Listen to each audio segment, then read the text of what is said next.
I am so glad you convinced me that the family car should be the Defender 110. It is so beautiful inside. It's so comfortable, and it just feels indestructible. Yes, it really is. I've been waiting a long time for the new model to come out. The Defender 110, I'm telling you, it's my favorite car of all times. It's my third one.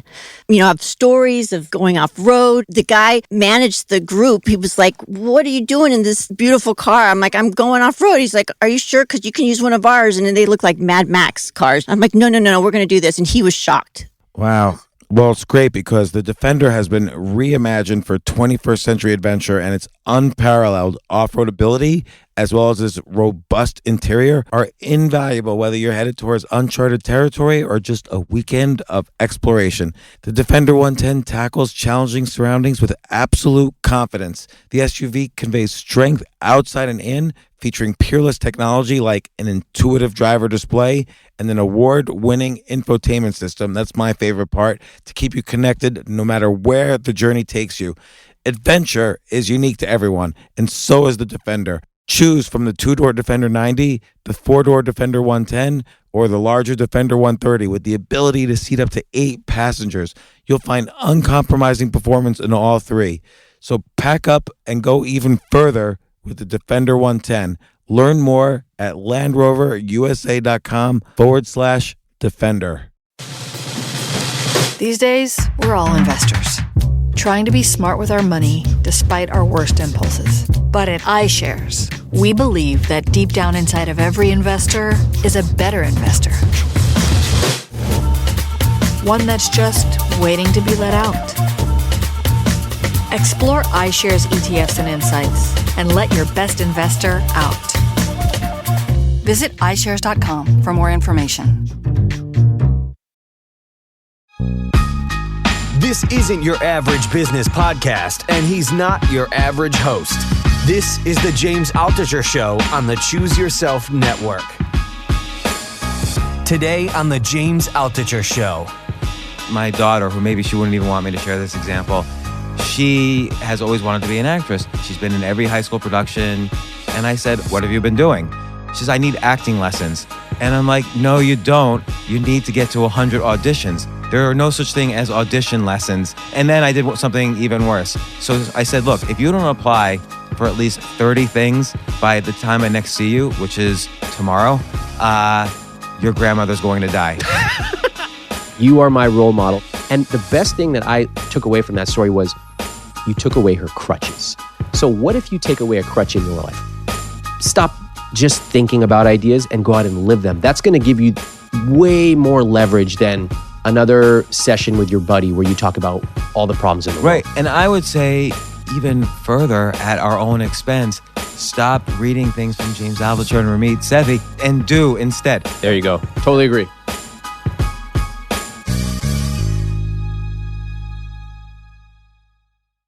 Payroll and benefits can be such a pain. Thankfully, Gusto has your back. Gusto offers the best, clear, and automated payroll for the modern small business. From unlimited and off-cycle payrolls to direct deposit, multiple states, and pay rates, Gusto is making payroll, benefits, and HR easy for small businesses. Modern technology does the heavy lifting for you, so it's easy for you to get it right. You no longer have to be a big company to get great technology, great benefits, and great service for your team. To help support the show, Gusto is offering our listeners an exclusive limited time deal. Sign up today and you'll get 3 months for free once you run your first payroll. Just go to gusto.com/James. Life insurance can be confusing and time-consuming, and if there's ever a payout, you're not even going to be around to spend it. But one company is making it a lot easier. PolicyGenius.com is the place to go to learn about life insurance, compare quotes from America's top providers, and save up to 40% on your policy. If you've been putting off life insurance or want to make sure that the insurance you have is right for you, check out PolicyGenius.com today. You can save up to 40% just by comparing policies. The quotes are free, there's no sales pressure, and zero hassle. PolicyGenius.com. It's life insurance for the 21st century.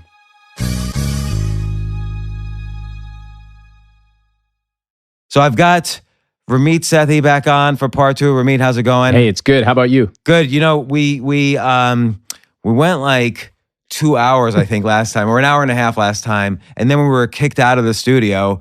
And there's so much more to talk about your book, which is called Your Move: The Underdog's Guide to Building Your Business, which I still want to unpack. Basically, if you're an underdog, how you could build a business. But there's just, you know, you also wrote a recent article. I'm gonna bring it up right now, and you don't call me out in it, but you point me out, and so I think it's fun to talk about. You wrote this great article. Please stop writing about how vulnerable you are, and that's kind of going all around. Like, people shared it with me and stuff. Plus, I see in the picture here, I've lost a lot of weight since 2011. So thank you for putting that particular picture up. I don't know where to begin. I guess let's begin where we left off, which is your book, Your Move: The Underdog's Guide to Building Your Business. And I feel like we only were touching the beginnings of that. Well, the funny thing about having to record a second podcast is this is what happens when you get two guys who love to talk about themselves together in the same room. We get kicked out of every room. Oh, you guys are taking too long. Get out of here. So thanks for having me back. Very excited to talk about business, psychology. And I like talking about the concept of an underdog. Yeah. Because... Oh, yeah. We never dived down on the title. Yeah. What is an underdog? Well, we all kind of intuitively know an underdog. You know, you may not have all the connections. You may not have the massive list that somebody else does. You may not have the pedigree, but you still find a way to do it. And this is really common because look at all the things people talk about for reasons they can't do something. You know, oh, my blog doesn't have that much traffic. And the very best people I know are just like, yeah, and like, we all start from different places in life. Also, I just want to add to that, and I'm always going to interrupt. I'm really sorry. Those metrics, I don't have enough of, those metrics change every day. Like, blog traffic, I think, was an important metric even like 3 years ago. It's not as important right now. There are other metrics that are more important, and keeping track of those metrics is sort of important, but having something good to say and valuable and unique is more important than any numeric metrics. The numeric metrics will come, as you've seen, while you were building your business. Yeah, that's a really hard and uncomfortable concept. Uncomfortable because we judge our lives. Yeah. We literally get happy neurochemicals popping up when we have, I got more likes, oxytocin. Yep. I got more shares, serotonin. I have an excuse though that I can't do it because of this. Yeah. Okay, so now cortisol levels actually go down. Like, when you have stress about something, you should do this. You get stressed and cortisol spikes up. So there's two ways to resolve it. You actually do it and cortisol goes down, or you have an excuse and cortisol also goes down. So from the brain's perspective, the same exact thing happens. Job achieved, cortisol goes down. But in one case, you did something. In the other case, you just had an excuse. And I think about it from the social perspective. Think about when we were kids. I mean, you played duck hunt with your friend or your brother, and who got the higher score? So we're kind of conditioned to look at that score and judge ourselves based on it. Who got a higher score? Who jumped higher? Who got a higher GPA? Yeah. At least in my case, if you're Indian, you better be getting that high GPA. And it just carries on through life and definitely into business. Oh, what size is your list? How much was your last launch? And all those are important. I definitely think there's room for quantitative measures in business. It's very important. But the uncomfortable part that I found is the art, the softer side, which is to say, if I post something on my Instagram account, if I post a picture of sushi, I'll get like 1,000 likes or 2,000 likes, okay? If I post a really deep concept, maybe a video that took me 3 hours to edit, maybe some personal finance concept, maybe it gets 200 likes. So what am I supposed to post sushi all day long? No, what it tells me is there's room for both, that you want to mind the numbers, but you also want to be posting stuff that people want and that moves people. And by the way, the marketplace, meaning an area where money flows around, the marketplace is aware of that. So when you look at like podcast CPMs, for instance, I can guarantee, so CPM is cost per 1,000 downloads that advertisers are willing to pay. So I know the full range of the podcast industry. a podcast like this gets the highest possible CPM because there's discussions like what you and I are having and the other podcasts I do. And when I look at the lower end, I'm not going to call out any names, but Please do it. Well, Tell us who, James. No, but I have fun listening to these podcasts as well, but I know what their CPMs are too. And it's like half of mine because nobody knows if they're entertaining, but nobody knows if there are people who are serious about improving their lives, are willing to take action to improve things. I'll give you an example from our own business, which is quantitative and qualitative. And this is, for me, really fun. This is where art and science come together. So we have a list of, I'm going to approximate the numbers. Let's say 600,000. Okay, we have one list. And we have another list. By the way, that's a huge list. Oh, thank you. And then we have another list, which I'm is... jealous now. My cortisol is spiking. So then we got another list of, let's say about 10,000, okay? And these are two different lists of two types of people. So we sold a product, same funnel to both lists. 600,000, roughly 10,000.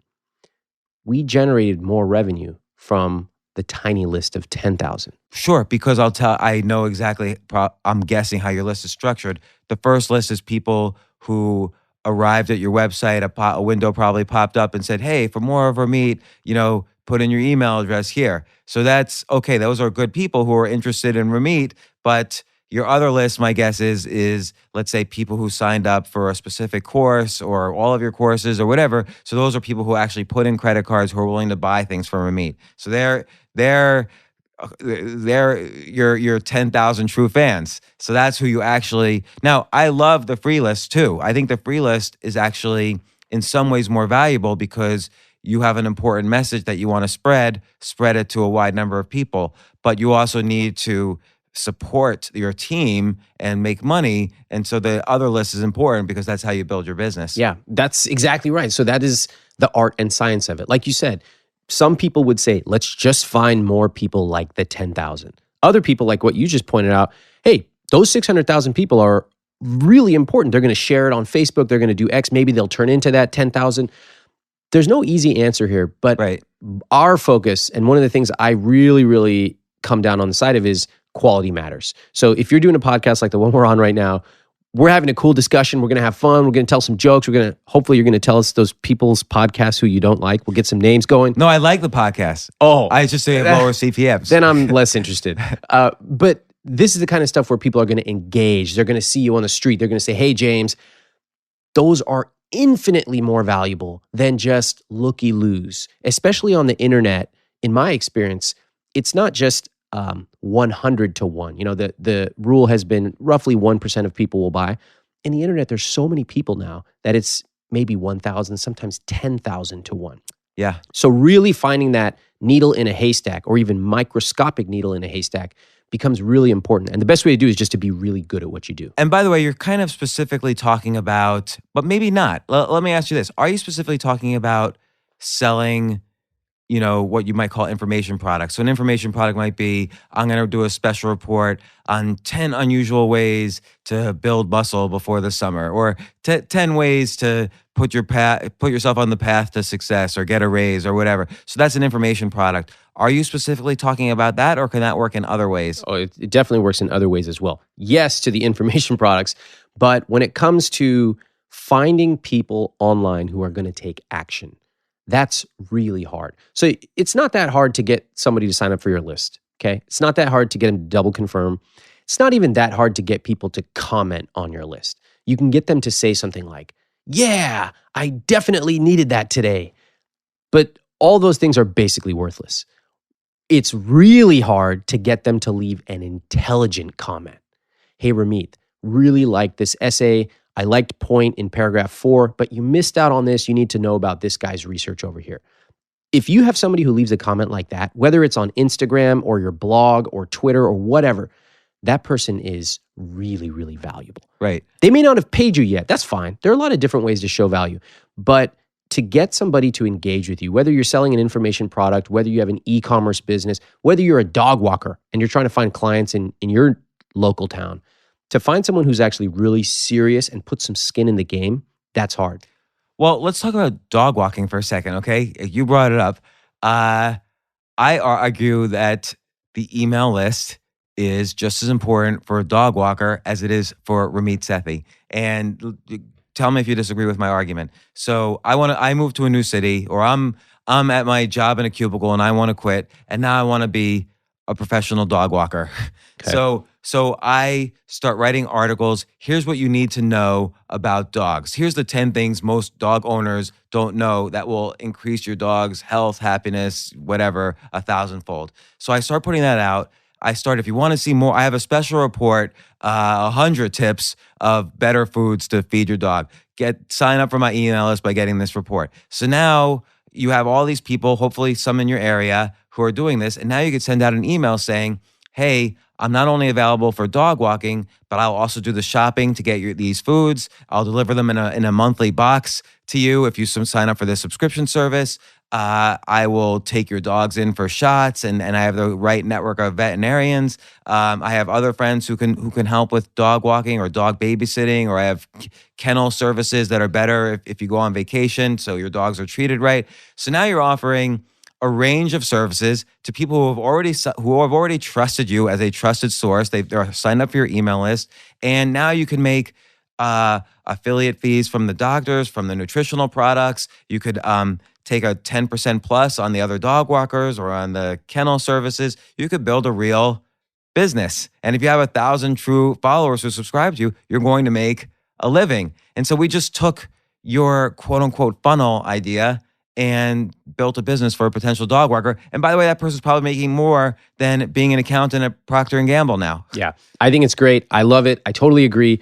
I want to even push that example to its limits. So push it. The funnel, people get obsessed with funnels and all this Facebook ads and all this stuff. What you really need to know is, do you have something that people want? And can you find a way to stay in touch with them and be there when they are ready to buy? So I love your funnel example. To me, it's QST. It's quality. So what you're doing by giving 10 tips on dogs, which have to be really good tips. They have to be great. And most people ignore that part. They think, oh, I'm just going to put this together in a night and build my email list like Ramit just said. It has to be better. You want no competition. It has to be 10 times better than anything else ever written about dogs. Yeah, everybody skips skips that. It can't be 20% better. It has to be 10 times better. I woke up 2 hours early today just to write before I got here into studio, and I finished 1.5 pages. And that took 2 hours. But those pages are amazing. And when they go out, people are going to love it, they're going to engage, and they're going to buy. What's the title? Because it's going to go out before this No, podcast. it's part of part of a 50-page sales page. And it was 1.5 pages. But I'm really proud of it. And whether or not that particular part made me $1, I'm going to look at that 5 years from now and be really proud of the copy in that. So I think with the 10 tips for the dog walker, which we're both going to agree they're going to be amazing, that's going to make it easier for you to charge a premium price. So I never like to compete for low prices. It's always ironic to me. You have people who are out there saying, I have the world's best product. By the way, it's 50% off until tomorrow. That doesn't make any sense. If you have the world's best product, you would never discount it. In fact, you would say you're not allowed to join us until you fulfill these buyer criteria. It's so interesting. I agree philosophically with what you're saying, and you say it was such, you've been saying this for years. But I know, but you've seen the numbers, right? When you do discounts, is that where we're going? When you do discounts, you create you reward your most loyal and quickest to respond buyers. So I don't mind having a reward system as opposed to viewing it as a discount. Second, you do create scarcity, which is an important part of copywriting and selling.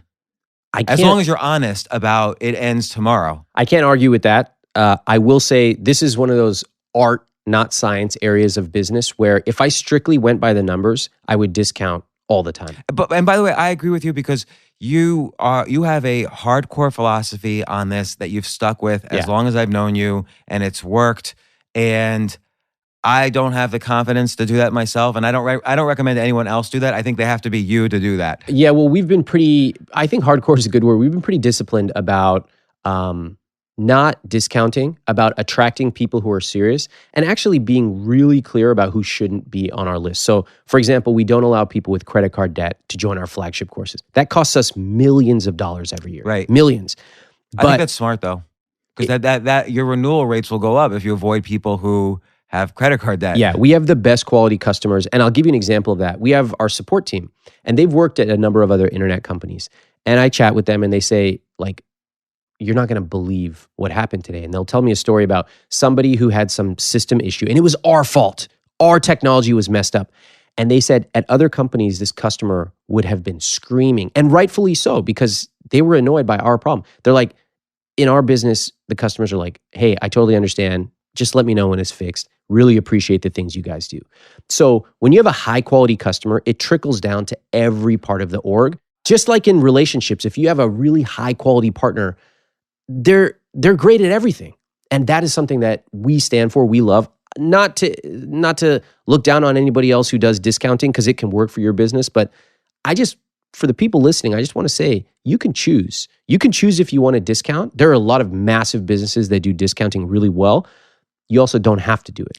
I agree. And by the way, I just want to say we've gotten really into the weeds really fast, which is fine. Like normally you're one of the few business guys I have on the podcast. Like for some reason, this podcast is in the business category on iTunes. Yeah. But I really don't like having business guys just because I think that's 3 or 4 steps ahead of where most people are. Most people are just simply, they need almost the mindset, oh, here's what it sounds like to take to take action away from the cubicle or whatever I am unhappy with. And we're getting right into the weeds. I wish I had your confidence on customers. I have, most of my stuff is free. I have a big free email list. I put a lot of time into it. This podcast is free. My books are like 99 cents. People sometimes even criticize me. Oh, he's just trying to sell books. Really? For 99 cents, a book that I put 3 years of work into? Here's what they say to me. I know how to get rich. I'll write a book on how to be rich. I'm like, do you understand the economics of the publishing industry? That is the worst possible financial decision you could make. But it's kind of this thing that just rolls off the tongue. Oh, this guy's just trying to sell his book. Well, so what if he is? If James has an amazing book, buy the book. In fact, you should buy 10 and read all 10 copies. Same copies. I appreciate that recommendation. But it's, again, what we talked about earlier. Everybody has, when that, people are stressed at their work. They don't know, is the industry changing? Is my job changing? I don't like my boss. I'm not happy with what I'm doing. So stress goes up. And there's cortisol goes up, and there's 2 ways to reduce it. Like I said before, you either do something or you have an excuse. So what you just said is an easy excuse, and the brain doesn't know the difference. The brain says, oh, thank you, James. You just reduced that cortisol level that was hurting me so much. There's no lion in the jungle anymore. But I do agree with you very strongly, and this is where I appreciate what you do. If you have a philosophy about what kind of customer you want, then I think that helps build a foundation of a very strong business. Or by the way, a strong readership, a strong relationship. Yeah, a strong relationship.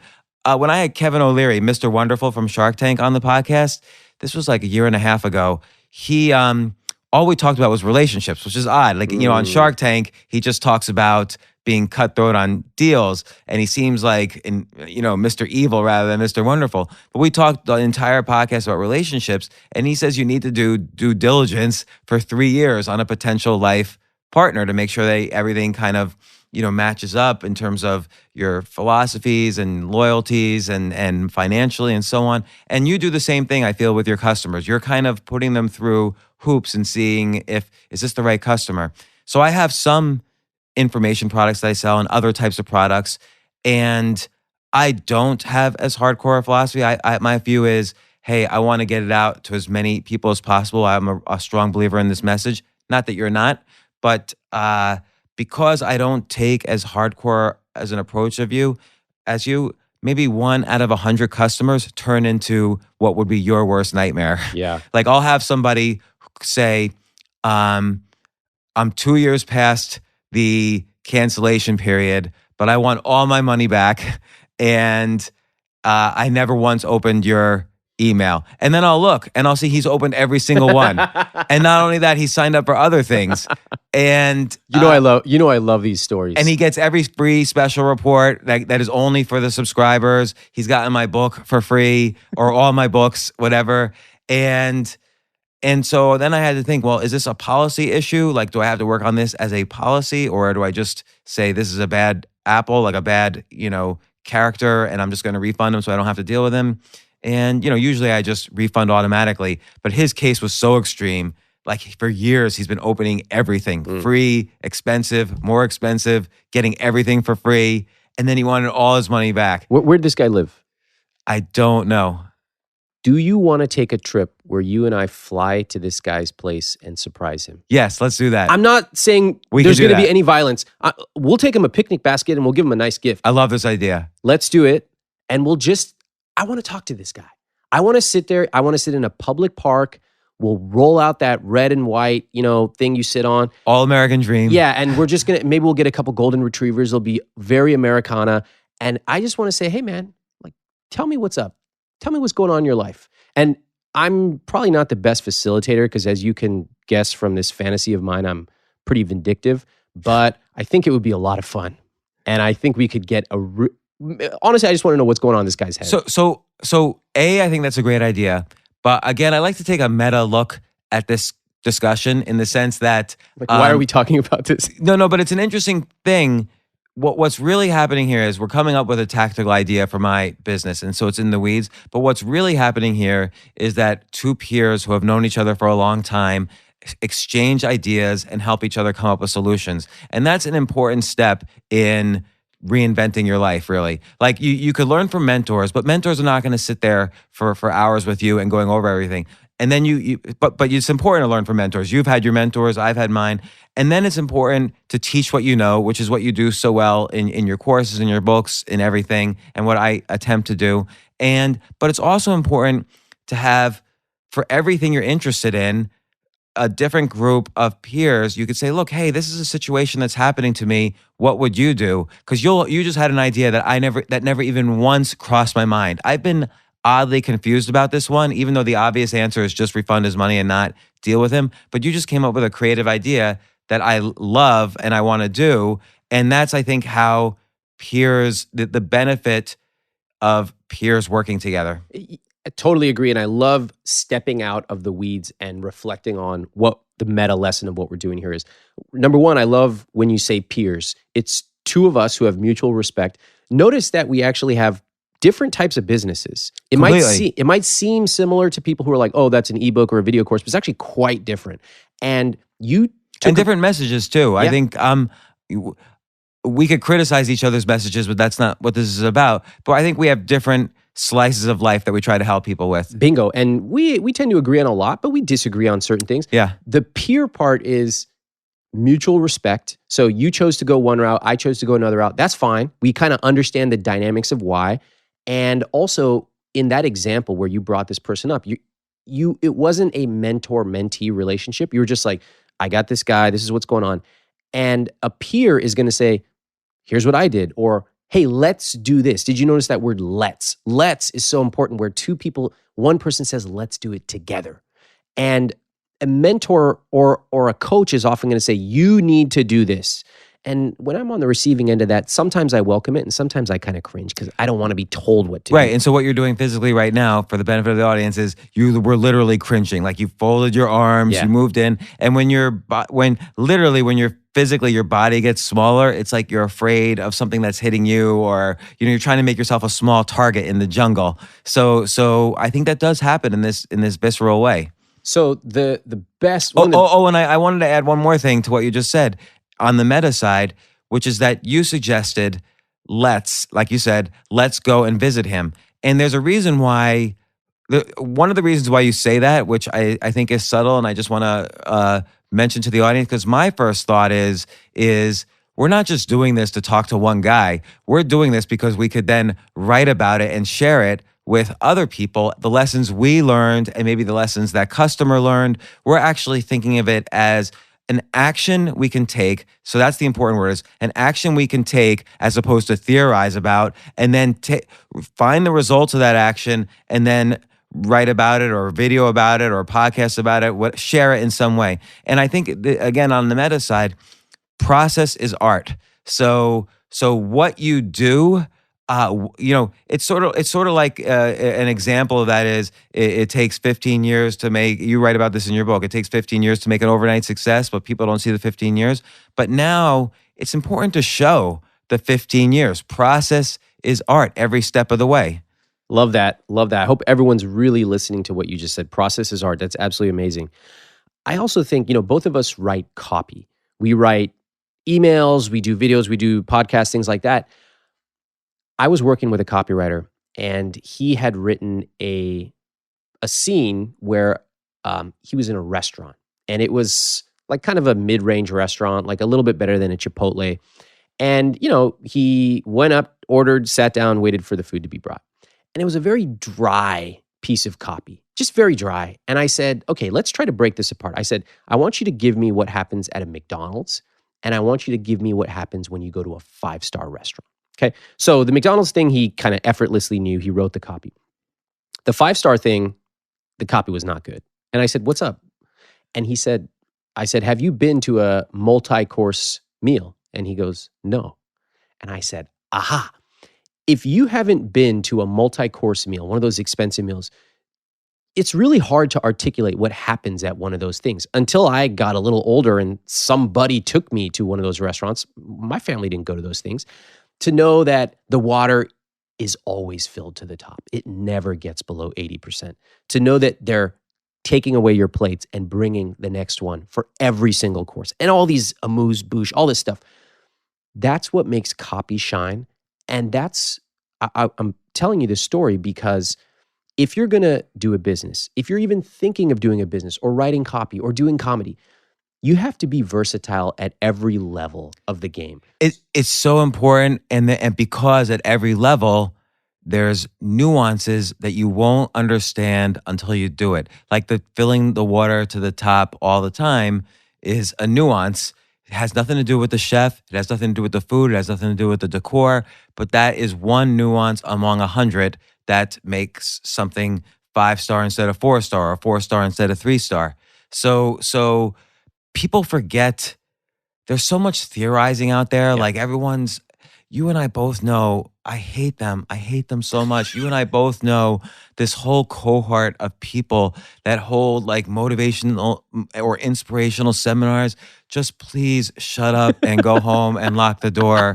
And like it's you have to do things, and doing things is hard. Yeah, but it's also wonderful. Exactly. So for us to get on a plane and go meet this guy, yes, that would be a hilarious story. That could turn into 10 emails, 5 podcasts. The point is, stop thinking about stuff. Get up and go do it. You don't know what it's like to be at a gym.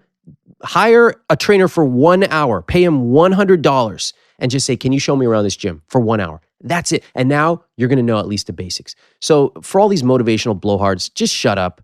Go out there in the world. Go to a restaurant. If you can't afford to go to a 5-star restaurant, that's fine. Get creative. What could you do if you wanted to know what happens in a 5-star restaurant? I could think of 10 different things. I'd go on YouTube. I'd look at reviews for French Laundry. I'd watch a movie where they go to a restaurant. I'd notice every detail and write it down. I would ask a friend who's done it. I'd ask my mom. I don't even know if she's been to one of those things. I would find a way to find out what goes in that restaurant if I didn't have the money to do it. So stop just thinking about ideas and go out and live them. That's going to give you way more leverage than another session with your buddy where you talk about all the problems in the world. Right. And I would say even further at our own expense, stop reading things from James Altucher and Ramit Sethi. There you go. And do instead. Totally agree. And I don't put us in this category of the motivational. I'm just saying it's so important to do. Can I share with you one example? So my daughter, who maybe she wouldn't even want me to share this example, she has always wanted to be an actress, and now she's been in every high school production. She's always been great, and she's 18 years old and staying with me for the summer. And I said, okay, well, every single day for the past year, I've sent you audition announcements that Backstage.com sends out every day. I put in your criteria, and they send me, and I forward it to you. What have you been doing? And she's like, well, I don't have a headshot. And so I said, okay, stand up against this wall. I took her picture. Bam, headshot done.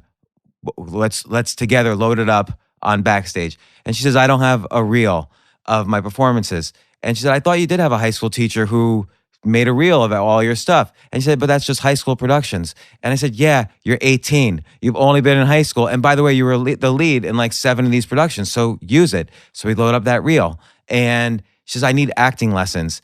And I'm like, no, you don't. You need to get to 100 auditions. There are no such thing as audition lessons. You need to audition. And then we turned on some TV shows. You think that person on that TV show is a good actor or actress? There's 1,000 TV shows out there. There's not that many good actors. Like, just get out there. And so today, so that was, and then I did something even worse. So I said, look, if you don't apply for at least 30 things by the time I next see you, which is tomorrow, your grandmother's going to die.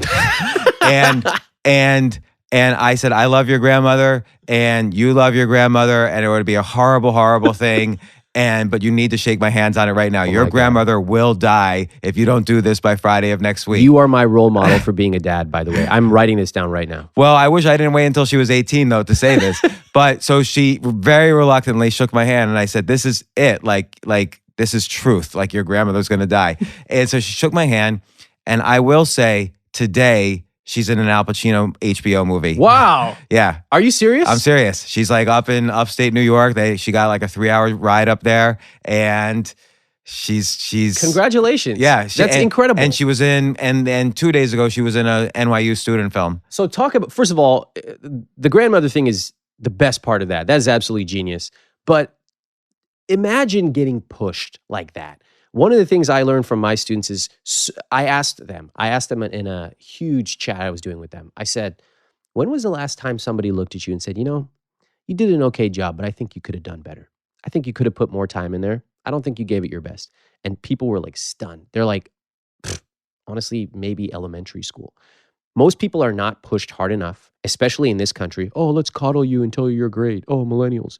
No, you tell them if it has to be lying, parents, lie to them. Please. My parents lie to me all the time. Are you kidding me? I encourage it. Please. And you pushed her. And the best thing that I took away from that story was you took away her crutches. So what if you take away a crutch in your life? Oh, I need a headshot. Great. Here's a Polaroid camera. Go ahead, get a headshot from this guy on the street. Oh, I need this. No, you don't. Skip that. Next. I need this. What if you took away those crutches? That's the same thing I did back to the discounting thing just for a second. We used to discount, and then I asked my team, what if we took away discounts? And it was a big crutch because that was the only way they knew how to really generate a lot of sales. Suddenly they had to get creative. Suddenly that was a rule I put in. Yeah, interesting. And it was really hard, but it worked. So same thing for everyone listening. Oh, I need to go, in order to write this copy, I need to go to a 5-star restaurant. Maybe not. Maybe there's 10 different creative ways you could do it. And I'll give you an example from my own life. When I was applying to colleges, I applied to a whole bunch, and you have to put like a $50 or $75 application fee in these applications at the time. That was a lot of money. So could I have scrounged it up from my parents? Like, maybe. But I was just like, I'm not going to put that in there. I included a note that said, listen, it's tough to, I'm applying to a lot of colleges. I'm not including the fee. I understand if you need the fee, please write me back. I will send you the fee. But I hope you can understand that this is a lot of money. I love this because you take risks. I don't take. Yeah, but listen, I had a plan B because I was pretty scared. I'm like, am I screwing myself to get into college? But the thing was, number one, I had applied to a lot. So I diversified my risk. Number two, I always have a plan B. So I already expected to get rejected. And when I got rejected, I was already going to send them my appeal. So my appeal was ready. Since I had sent my application in, I had been like in the newspaper one time or something, and I was going to be like, look at all this stuff. I'm so cool. Luckily, it didn't come to that. And nobody, not one college asked me for the application fee. Wow. So the point is, stop using all these crutches. Well, and the thing about crutches is that, notice what my daughter said. The headshot one was easy for me to handle. And of course, after I took the headshot, she said, I don't like it. And I said, it doesn't matter. Load it up. Now it's done. Later on, if you want, get a real one. But now they know what you look like. You have black hair and brown eyes and you're 5'1" or whatever. Now they know. So that they're not going to pick you or select you on the basis of a headshot. But the other thing she said was really important. She said, I need acting lessons first. And I always tell her, but it never quite it's a hard thing to sink in. There's always a good reason and a real reason. And the brain convinces itself over years that the good reason is really, really good. It's the correct reason. So yeah, maybe she does need acting lessons, but it's not the real reason. The real reason is she just is afraid, and that was an excuse. But the good reason is very convincing to people. That's why they almost need a peer, like how you and I have been discussing. You almost need a peer to run things by. I was treating her like a peer rather than like telling her to do something, except for the grandmother thing. Yeah. But someone has to say that's just an excuse. Yeah, like just call you on your stuff. And I love that real and good reason. You know, we both are skeptical of home ownership as an investment, and the typical good reason people buy is, oh, it's a good investment. Well, the real reason is you want people to be impressed and you don't want to miss out and blah, blah, blah. There's a million reasons. But to be honest with ourselves about those real reasons, a lot of people, I want to lose weight because I want to be healthy. You want to lose weight so that you can go out to a bar and people look at you. Or there's a variety of other reasons, and oftentimes they're really shallow. Oh, yeah. But totally. to be able to admit that takes a serious level of self-candor. And when you can get to that level where you're just like, I'm actually in a few ways of life, I'm unapologetically vain. Let me at least acknowledge it. Let me do a couple things that are going to fulfill that part. And then I can also work on the philanthropic part, the this part, the that part. That's a hard lesson to learn, but it's awesome that you are teaching your daughter that already. Well, I think in general, you know,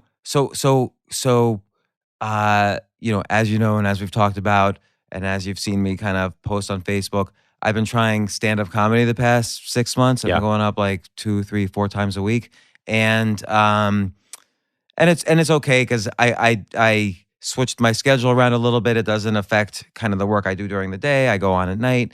I try to sleep a little bit later, but I've been a fan for 20 years or 25 years of stand-up comedy, like a huge fan. And I noticed I was writing a lot about it. Like I have a post, The Tao of Louis C.K., or I'll write about a lesson I learned from Jerry Seinfeld. But I realized I wasn't doing it. And so some club owner after a podcast in his studios said, hey, why don't you come up, Tuesday for 5 minutes. And like I instantly like, I can't, it's too late for me. I gotta watch my kids. I gotta do this, I gotta do that. But then I just said, okay, because it wasn't like a lion was in the jungle. So my fear is somewhere, there's something in my fear was irrational. So I just say yes. And then I had to prepare and do something.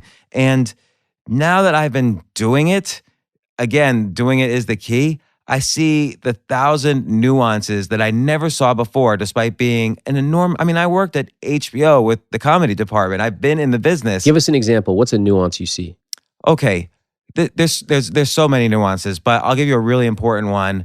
And to some, this might be obvious. So this is like a big nuance, but humor is not as important, particularly if you're starting out, you're not doing hour-long shows. And if two things are happening when you're starting out. You're not doing hour-long shows, and the audience doesn't know you. Like maybe the first time you have your friends come out, but they don't come out the second time or the third time. So after a while, the audience doesn't know you. So those two things are important to know.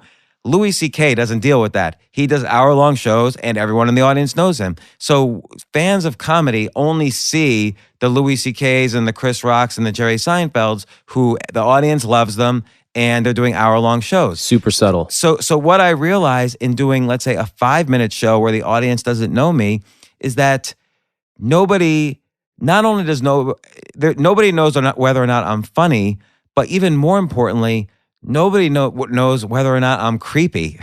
So is that just you, or is this every comedian? Every comedian. Okay. Because jokes, in order to tell a joke, a little bit has to be a tiny bit creepy. And I'm not even talking about sexual. You have to say something that's going to make someone tense, and then you release the tension. And that's the punchline. And then they all laugh. Oh, he wasn't really serious about that. It's funny. I can laugh now. And so, but my jokes were really crude, actually. I felt they were funny. My friends were laughing whenever they were in the audience. But when I was in an audience that didn't know me, I was getting dead silence. And I had to watch the videos. Another nuance, I have to videotape everything and watch them over and over again afterwards. But I realized more important than humor is likability.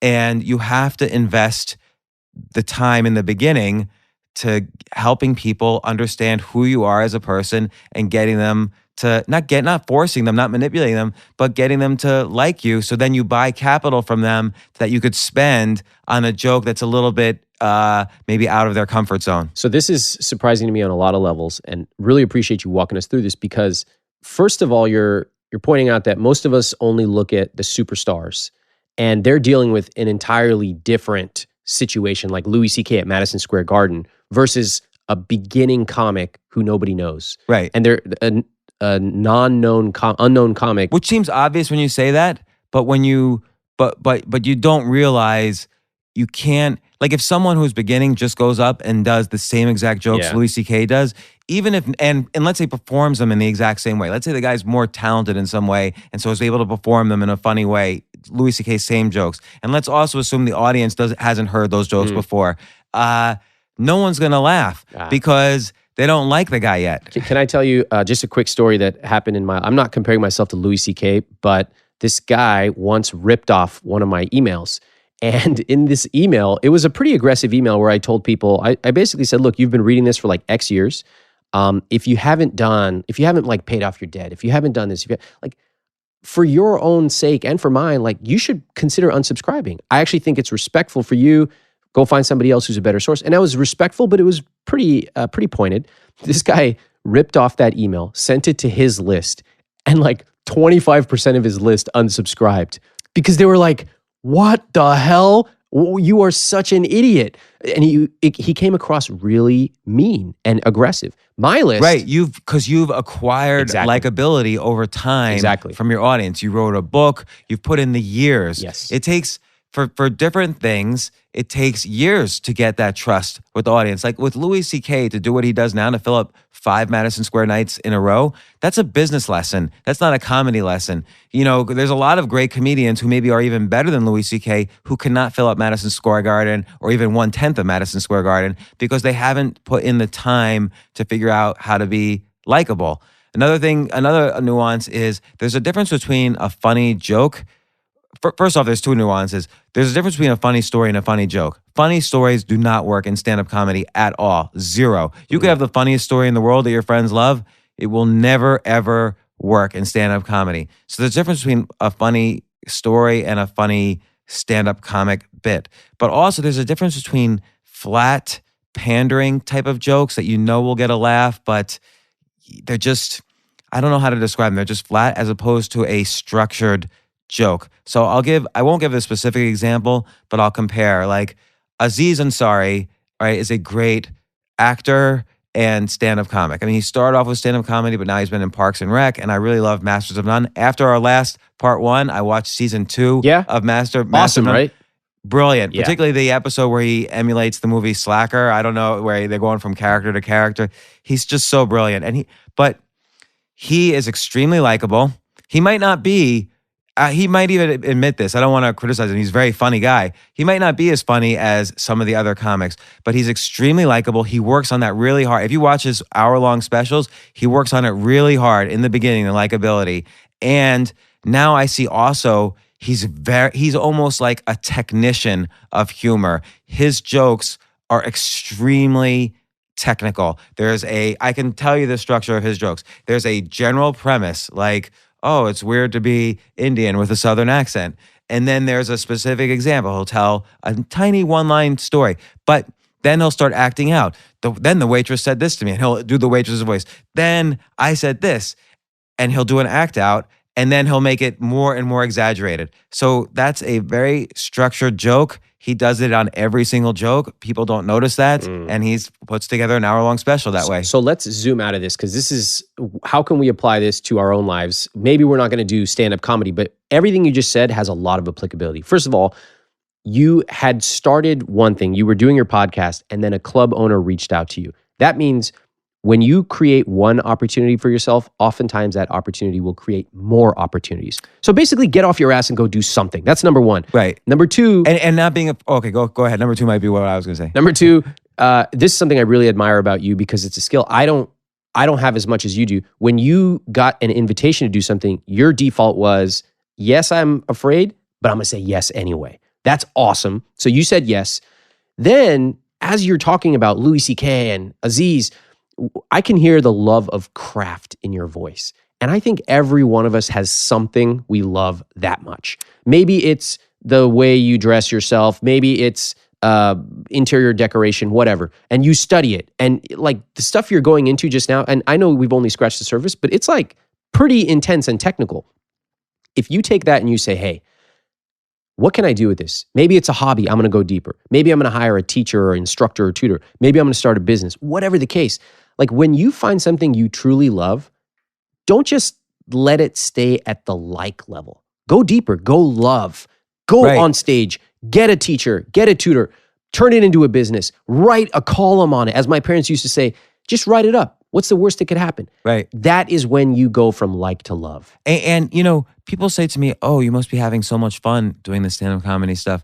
And I'm like, no. It's like the opposite of fun. It is brutal. Yeah. Just like building a business, just like investing, just like writing, just like doing art. But there is a love of improving at something, building a new set of friends and cohorts, and finding freedom in another way, diversifying my sources of freedom, you know, by having more interests and more things that I love. So if you apply it to investing, I had to do the same thing when I started becoming a better personal investor, because I was horrible at first, as many people know. Then I was a professional investor. There's at least as many, or obviously more nuances in being a professional investor and actually pulling hard-earned money out of the market into your pocket. There's a billion nuances. People write to me all the time like, what's the best way for me to trade currencies? And I'm like, are you wiretapping Janet Yellen's phone and Vladimir Putin's phone? Because otherwise you just not do it. Like, and they're like, no. I know somebody, so-and-so makes 20% a year. I can do it just using charts. I'm like, all right, but do not ever write me an email again. Like, write me after you either go broke or make millions. You know who I feel so sorry for in my life? By the way, feeling sorry is great. It's a great emotion. I feel so sorry, not for day traders, although they are generally pathetic. I feel so sorry for the day traders who one day they come home, they tell their wife, because they're almost all guys, honey, I'm going to become a day trader. What's that? Don't worry, it involves technical analysis and, don't worry about the details. They buy like 5 monitors. They curtain off their living room. They spend the next 3 years waking up, watching CNBC, doing his BS technical analysis, and 3.5 years later, they walk out with their head looking at the floor and they admit to their spouse, honey, I lost all of our college savings. I lost all of our 401k. Oh my God. I wish you could have told me this 20 years ago. Does this ring true? Yeah, because I was a day trader. And by the way, I did, after losing millions doing it, I did finally kind of realize the nuances, and I was able to do it professionally for a long period of time. But I shouldn't have, because I did lose millions at first. Like that was a heavy educational expense because I was a stupid idiot. But B, with that kind of energy and willing to, I mean, I wrote software modeling the markets. I read hundreds of books. I did the exact same thing. I had mentors, I had peers, I had people I was teaching. And so I worked and I did it. I was doing it every day. I was doing every strategy. So I learned it with maybe 1,000 nuances and what I call micro skills. But it was hard. And I really wish I had done something. If I have one regret, and I don't really walk around with regrets, but I really feel I could have done a lot better with skills I had already developed instead of developing a skill I didn't really enjoy that much. Super interesting. But that's a subtle difference, right? Because you mentioned with comedy, you're like, it's not fun, but you love the craft. And I think about learning how to work out, and I pretty much hated it for the first 3 years working with I really hated it. And it was like working out's hard. It's hard. It's a dread. You're sweaty. Yeah, exactly. And then it was only like 3.5 to 4 years into it where I actually started to see the joy of the craft, of seeing the numbers go up, of being able to change your body, that kind of thing. So I think for a lot of people, that early stage where it's really hard, where you're going on stage as a stand-up comic, or you're starting to work out, public speaker, whatever, anything, right? Learning copy, whatever you're doing. there's got to be a reason driving you in the early days. So like it could be as shallow as vanity. Like I want to look better and I'm willing to sweat and not feel good to look like that. Or I want to make money. That's okay too. It's fine if that's your reason. Whatever the reason is, those reasons will actually change over time. And in my experience, like when I started writing copy, I was not very good. I bought like every book. I studied many, many professional copywriters. I did all those things. And I started testing it against the market. And it took me, I would say, a good 3 to 4 years where I started feeling comfortable, where I was like, okay, that's good. And by the way, copywriting is also one of those skills where a lot of people think they can do it, but there's probably 100 nuances that separate out. I know top copywriters who what copywriting is basically you write a letter and at the end there's a call to action and someone takes that action, whether it's buying or signing up for something or participating in a webinar or whatever. I know people who have written copy that have sold $1 billion worth of product and they've tried to walk me through all the nuances. There's hundreds or even thousands of nuances. I don't think I'm a good copywriter. I'm a good writer.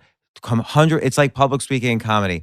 100% different skills. Well, that's interesting you say that because the higher up you go in any craft, the more distinctions you start to see, right? To an outsider, you're just like, oh, that guy's a comic. But you just pointed out that there's a difference between a funny story and a funny joke. And in copywriting, it's not just writing. There's copywriting, there's direct response copywriting, there's cold traffic copywriting. There's a whole bunch of sub-niches. Again, not really important to understand these at the beginning. If you want to, you can. A lot of them are pretty opaque. There's some copywriters whose names you don't know. And most of them probably. Yeah, you would not be able to find out unless you were deep, deep in the industry and you had somebody who introduced you to some guy who knows some guy. But like that's sort of irrelevant. You start at the bottom, you build your chops, and I think the key thing that I just want to communicate to everybody is it should be hard. It should be hard at the beginning. It's not going to be easy to do anything worthwhile. It's going to be tough. Maybe you're going to sweat. Maybe you're going to be embarrassed. You're going to hate it. But looking back, I now love the craft. And I love the craft from starting a business, the fitness thing, all this stuff. There are a lot of things I've tried where I just gave up. Like I just didn't like it. Okay, how do you know? Here's a question people ask, which is how do you know you're doing something you love to do? That's because to learn all these nuances takes a long time, and like we've both agreed, it's not fun. Yeah. So you're not going to say, okay, well, I think I don't know if I love this or not, but I'm going to put 3 years of my life into doing something I hate. I think honestly, at some level, you kind of know. So I'll give you a couple examples of things I tried and I didn't like. I went to shoot guns, and I went to a shooting range, and Where'd you go? This was in California. Okay. And I hadn't really shot a gun before, so I'm like kind of excited. Of course, I think I'm going to be awesome. And I did it. I got trained and I shot it and it was fine. But afterwards I walked out to the car and I thought to myself like, okay, that was cool, but I really have no need or desire to come back. There was no calling. Right. And then just a couple weeks ago, I took a class here near the Intrepid on stand-up paddleboarding. And it's one of those things you stand up on a paddleboard and you paddle and it's cool. I did it. I loved our teacher. I loved how he taught. I fell into the Hudson once. I have a lot to learn. But afterwards, Did you have mutant powers afterwards? I think I'm turning green as we speak. I said, I kind of just said, this is cool if I ever go to somebody's lake or something, like I could do this.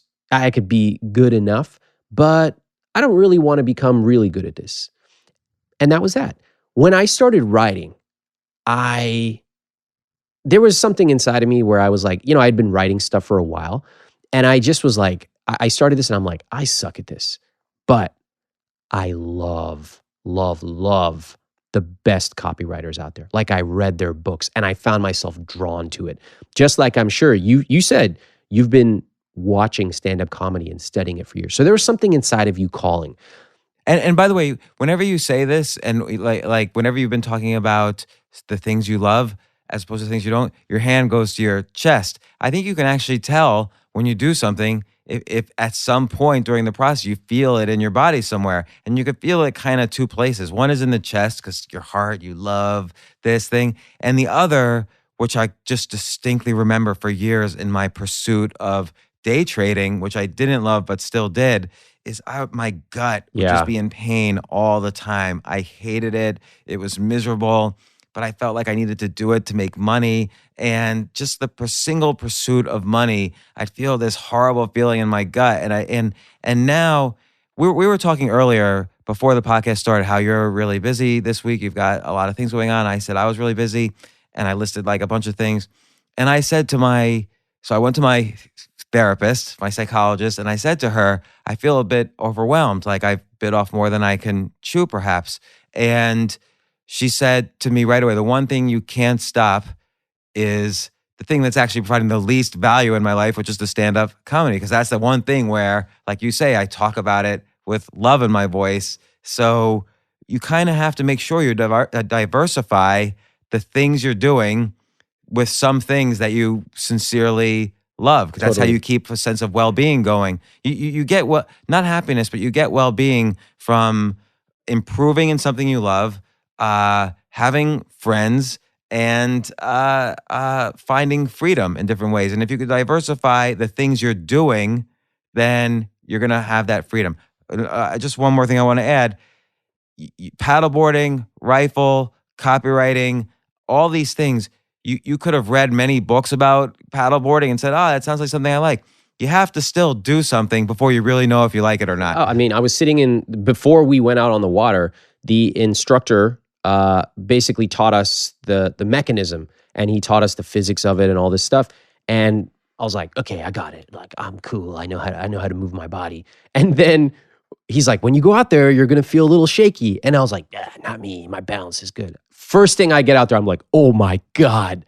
So there was a huge, huge gap between learning and doing. Yeah, because there was nuances. Subtle, super subtle that I could have never. And then, I did it kneeling, and I was like, okay, I feel good. Then I did it standing. And that's when I fell in. So just listening, I could have read a million books on it, but to actually do it myself, total game changer. You could have watched YouTube videos. You could have done tons of things. James, let's talk about what happens when you get really busy, because you just mentioned we are both really busy this week.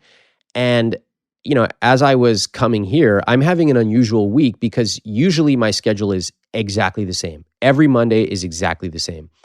Every Tuesday is exactly the same as the next Tuesday. And in fact, I wrote this huge article. If anyone's curious about how my productivity system works, you can just Google productivity advice for the weird. And I think that weird people, or people who are really productive, they have a lot of idiosyncrasies that it's sort of politically incorrect to talk about. So I wrote about those things in the piece. But things change when you have a critical week where everything's really busy. So I wonder if we could talk about what happens when we have an insane week. I know I have certain things that I basically eliminate, that I don't do, and I have certain things that I protect. Let's stop to take a quick break. We'll be right back.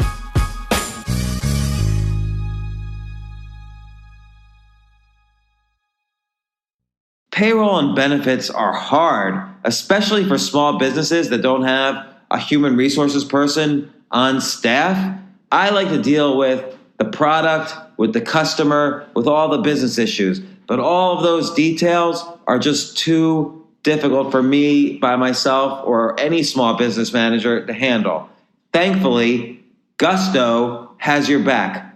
Gusto offers the best, clear, and automated payroll for the modern small business. From unlimited and off-cycle payrolls to direct deposit, multiple states, and pay rates, Gusto can help you with any and all of your payroll needs. You can even integrate Gusto with your accounting software such as QuickBooks or Xero to make payroll that much easier. Not to mention, Gusto automatically files and pays your payroll taxes, compiles and sends your W-2s and 1099s, and submits new hire forms, so you can truly set it and forget it. It's a streamlined platform that lets you take care of your team with payroll, benefits, and HR all in one place.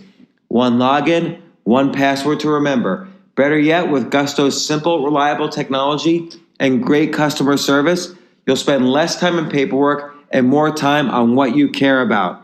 It's no wonder PC Mag and Fit Small Business have called Gusto the best payroll for small businesses. To help support the show, Gusto is offering our listeners an exclusive limited time deal. Sign up today and you'll get 3 months free once you run your first payroll. Just go to gusto.com/James. Oh my God, I so get it. Life insurance is the most confusing thing for me to figure out ever. Figuring it out takes so much of my time, and I hate wasting time during my life about things that are going to happen after I die. And then if you ever do get a payout, you won't even be around to spend it. So that's part of the reason why life insurance is frustrating. But I have to tell you about one company that is making it a lot easier, which is why I am super happy they are my brand new sponsor.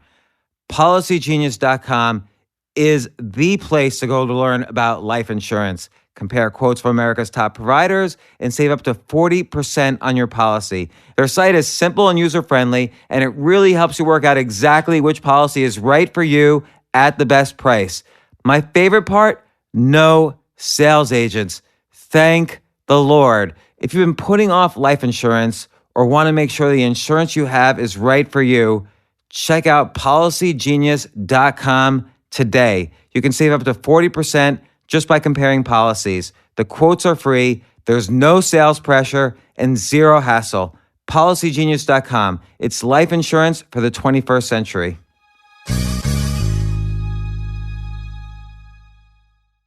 Just to set the setting of this, I think like you live a very, I don't want to say abnormal life, but you're running a business. You're not, you don't have a very scheduled life. Many people do have a very scheduled life, like be at work at 9, leave work at 5, pick up the kids, make dinner, put them to sleep, watch TV, wake up the next day. Lie to your 18-year-old daughter. Lie to your 18-year-old daughter repeatedly.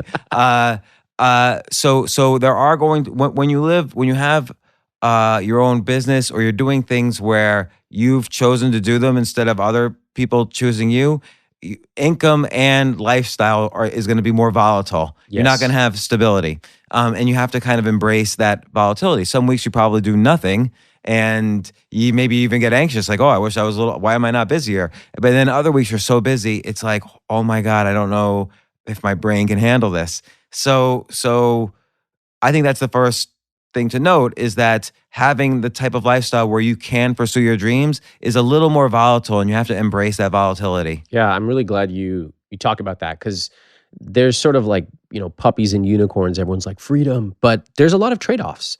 And, while other people might finish work at 5 p.m. and it's shut off until the next day, if you're an entrepreneur, you could be thinking about it 24/7. Yeah, and you have to, like, there's all these like efficiency experts that give you like, oh, well, don't respond to emails on the weekend, or wake up in the morning, meditate for 25 minutes, green tea, but only from this region of Japan. Like, dude, I wake up, I roll over, I get my phone out. I don't even put my glasses on. I hold it like 1 inch away from my face. I start looking at Instagram.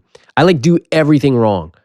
But because I set up a productivity system for the bulk of the day, it's fine. I can afford to take some time in the morning and do it my way. So can you. It doesn't matter if you go to work at this time or that. So just be wary of a lot of the productivity experts out there. I just say that. Yeah, and I think on those weeks when you're really busy, well, tell me what's happening. How are you dealing with it? Okay, so this is probably like once every 6 months do I get this busy. So I noticed that certain things just fall off the map for me. So right now, I have a bunch of dishes in my sink, and it's just like piled up. That's actually really unusual for me. Usually I keep things moving. I remember this great scene in West Wing, one of my favorite shows, where the new chief of staff comes in and the old chief of staff, John Spencer, he says, you got to keep the paper moving.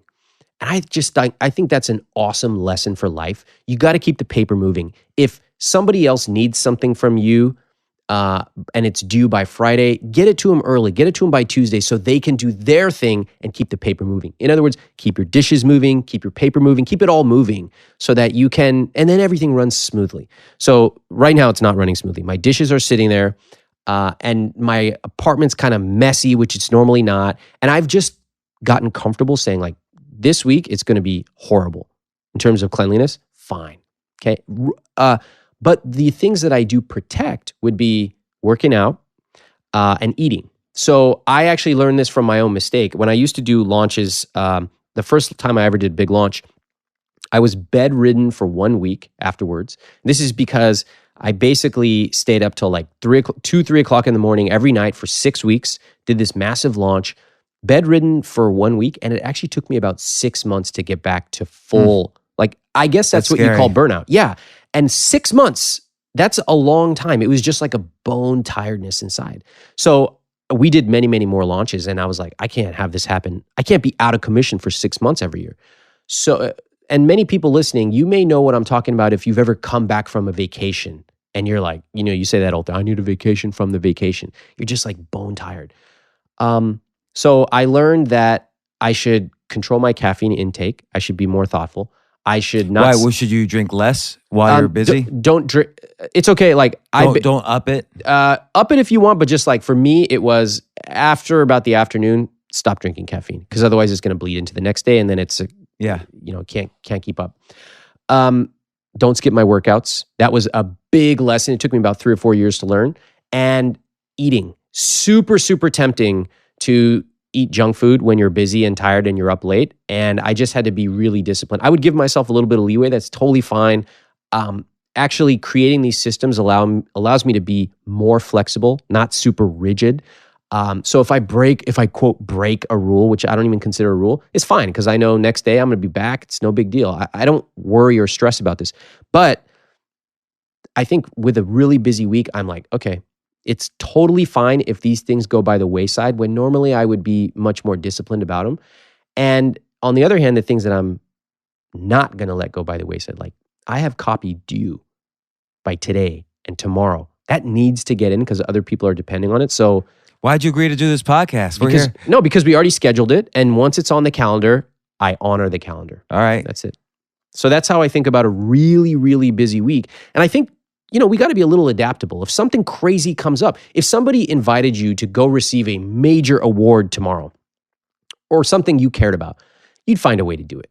So if you can kind of build a schedule where most of the time you're following the schedule, then it actually leaves you a little bit more adaptable to a crazy busy week like this or an actual easy week where you are like, oh, I have some time. I'm good. I think that's true. I always try to schedule things so that worst case, I have a big thing in the morning and a big thing in the afternoon, like a meeting or something I have to do or whatever. Some weeks are less, some weeks are more. This week, what'd you do differently? Because it's a crazy week for you too. The only thing I do differently is I don't really know. I just do everything I have to do. Okay. So see, I think this is another example where we kind of live our lives just a little bit differently. Like I'm a little bit more structured in terms of my time. And that works for me. So I can like move the pieces around like a chessboard. And I think you're like, hey, I have a general rule. One big thing in the morning, one in the afternoon. Aside from that, I'm going to take it as it comes up. Yeah, I think what I'll do is I'll set the bar a little higher on every, like you're saying, like leaving the dishes in the kitchen, but often I'll outsource that or delegate that. Like I won't go out to eat. I'll order in while I'm working. What do you like to eat? Sushi usually. Okay. So, I think there's enough energy and protein to keep you going on a busy week for that with sushi. All right. And then, kids, I have 2 kids, so that's really important to me. So I'm not able to spend as much time as I would like with them, but I do try to spend quality time with them, which is really important. And I try to do the things I love. I will never say no to the things I love doing. So here's a question I have for you. You do a podcast, you do stand-up, you have kids, you write, you run a business. I run multiple businesses, really. Okay. When you hear somebody who reads your stuff saying, I don't have time, tell me, what do you think? Sometimes I hear it from people who I work with or in much closer ways, and I almost get a little angry until I realize, oh, this is also a skill set I've built up, is to not get as overwhelmed so easily. Like my bar is a little higher before I get overwhelmed. I like that. That's a compassionate perspective. You're right. It is a skill set. And the other thing is I try to, it's a hard thing to talk to them about it, but I try to kind of walk them through how they can get more, just hold their breath and get more things done. Holding their breath is a wrong word because that sounds bad, but that's what it's like a little bit. Like you can't be overwhelmed for your entire life, but sometimes you need to get things done and just focus on them. Like I don't do stupid things. Like I never hit home on Facebook. I never look at my Facebook feed. I don't look at my Twitter feed. I don't really look at the Instagram feed. I use these things as social media, but I don't really do anything that is, although one thing I will do is with my daughters, I'll watch TV, good shows. So I love watching TV with my kids. I think that everybody who wants to be more productive or have more money or whatever, if you can talk to somebody like you, someone who has accomplished it, and just ask them, walk me through your day. How do you do it? You will discover lots of subtle things that a highly productive person does that you may have never thought of. So you just said something super interesting. I never click home on Facebook. That's really insightful. I wrote this article called The Secret Sense of Success. Sense like you smell. And if you talk to people who are, I call it that because if you go into a luxury store here in New York or anywhere, you kind of just can tell that it's a high-end luxury store. You don't even need to see the prices. You just know. Why? It smells a little better. They show a little bit less merchandise in the store than, say, a TJ Maxx. You just kind of know. And if you're around a super productive person, they have these secret habits of a successful person that they do. So one of the examples of people who are within their target weight is they just oftentimes will make a rule for themselves. I don't eat the bread that's put in front of me. Or if they're like a little bit more advanced, a lot of times before they go out to eat, they'll actually look at the menu online and decide what they're going to get before. Now, this sounds like crazy to people. Oh, James, you don't click home? What are you talking about? It doesn't mean you have to do it. I just think it's an awesome exercise. If you want to get more productive, go find somebody who's more productive and just ask them, hey, would you mind walking me through your day for 10 minutes? Well, it's funny because there's two things to unpack in there. One is there's another nuance, which is I try to, with everything I do, I try to connect the dots between them. So, for instance, we're doing this podcast. This podcast is related to my business. It might also be related to if I'm thinking of ideas you're saying for another investment I'm involved in, or it's given me already 2 ideas for articles I could write. So that's related to my writing. I try to always connect the dots. So let's say I'm doing a podcast with somebody who was in the Navy SEALs, and now I have an investment where they're sitting down with a SEAL commander to sell some product. I'll introduce the two and things will happen. So there's lots of opportunities like that where I'm always looking to see how to connect the dots. Even though I'm not really a good networker, I'm kind of introverted for that, but I'm always trying to connect the dots. That's really important so that your productivity, it's not all separate things. It's all like one unit, looking at it, slicing it in different ways. And then the other thing I forget. I love that you talk about that so much because connecting the dots is kind of a hard concept to teach, but I love that you just show us how you do it. You let us inside the mind of James. And I think over time, we can't help but learn and be like, oh, so he did those 2 things. Oh, I see how I might be able to apply that in my own life. Well, like last night, for instance, I did a stand-up performance relatively late at night for me, but I invited a friend of mine who's running a company that I'm invested in 3 of his companies. And I invited him, I invited his friends, I comped them into the place. Everybody had a fun time. They saw a great lineup of comics and then me. And, you just always want to connect the dots. And then the owner of the club, this was a few weeks ago, the owner of the club needed to shoot a video for another client he had because he has an ad agency business on the side. So I introduced my friend, the same guy, the same person I'm invested in. He has a nice apartment. The owner of the club shot a video in that guy's apartment. And so all these little dots always are constantly getting connected. And I think that's important. You can't always connect the dots, but to at least think about it and go through the exercise helps a lot. And by the way, builds your not your brand, but your ability, your platform to make money if you need it. So that's always incredibly helpful. Yeah, that's awesome. And that's real hustling, by the way, as opposed to like we talked about this earlier. Kind of like there's this sort of new definition of hustle, and I like Gary Vaynerchuk, he's been on the podcast a bunch of times. He uses the word hustle a lot. And I think I'm sure he knows what it means because he's built up a big business. But I think the millennials take it a notch down. I don't want to put millennials down. I think a lot of people take it a notch down and say, oh yeah, I've just got to run around and meet people and go to conferences and be motivational in front of the mirror. And that's not what it is at all. Hustle is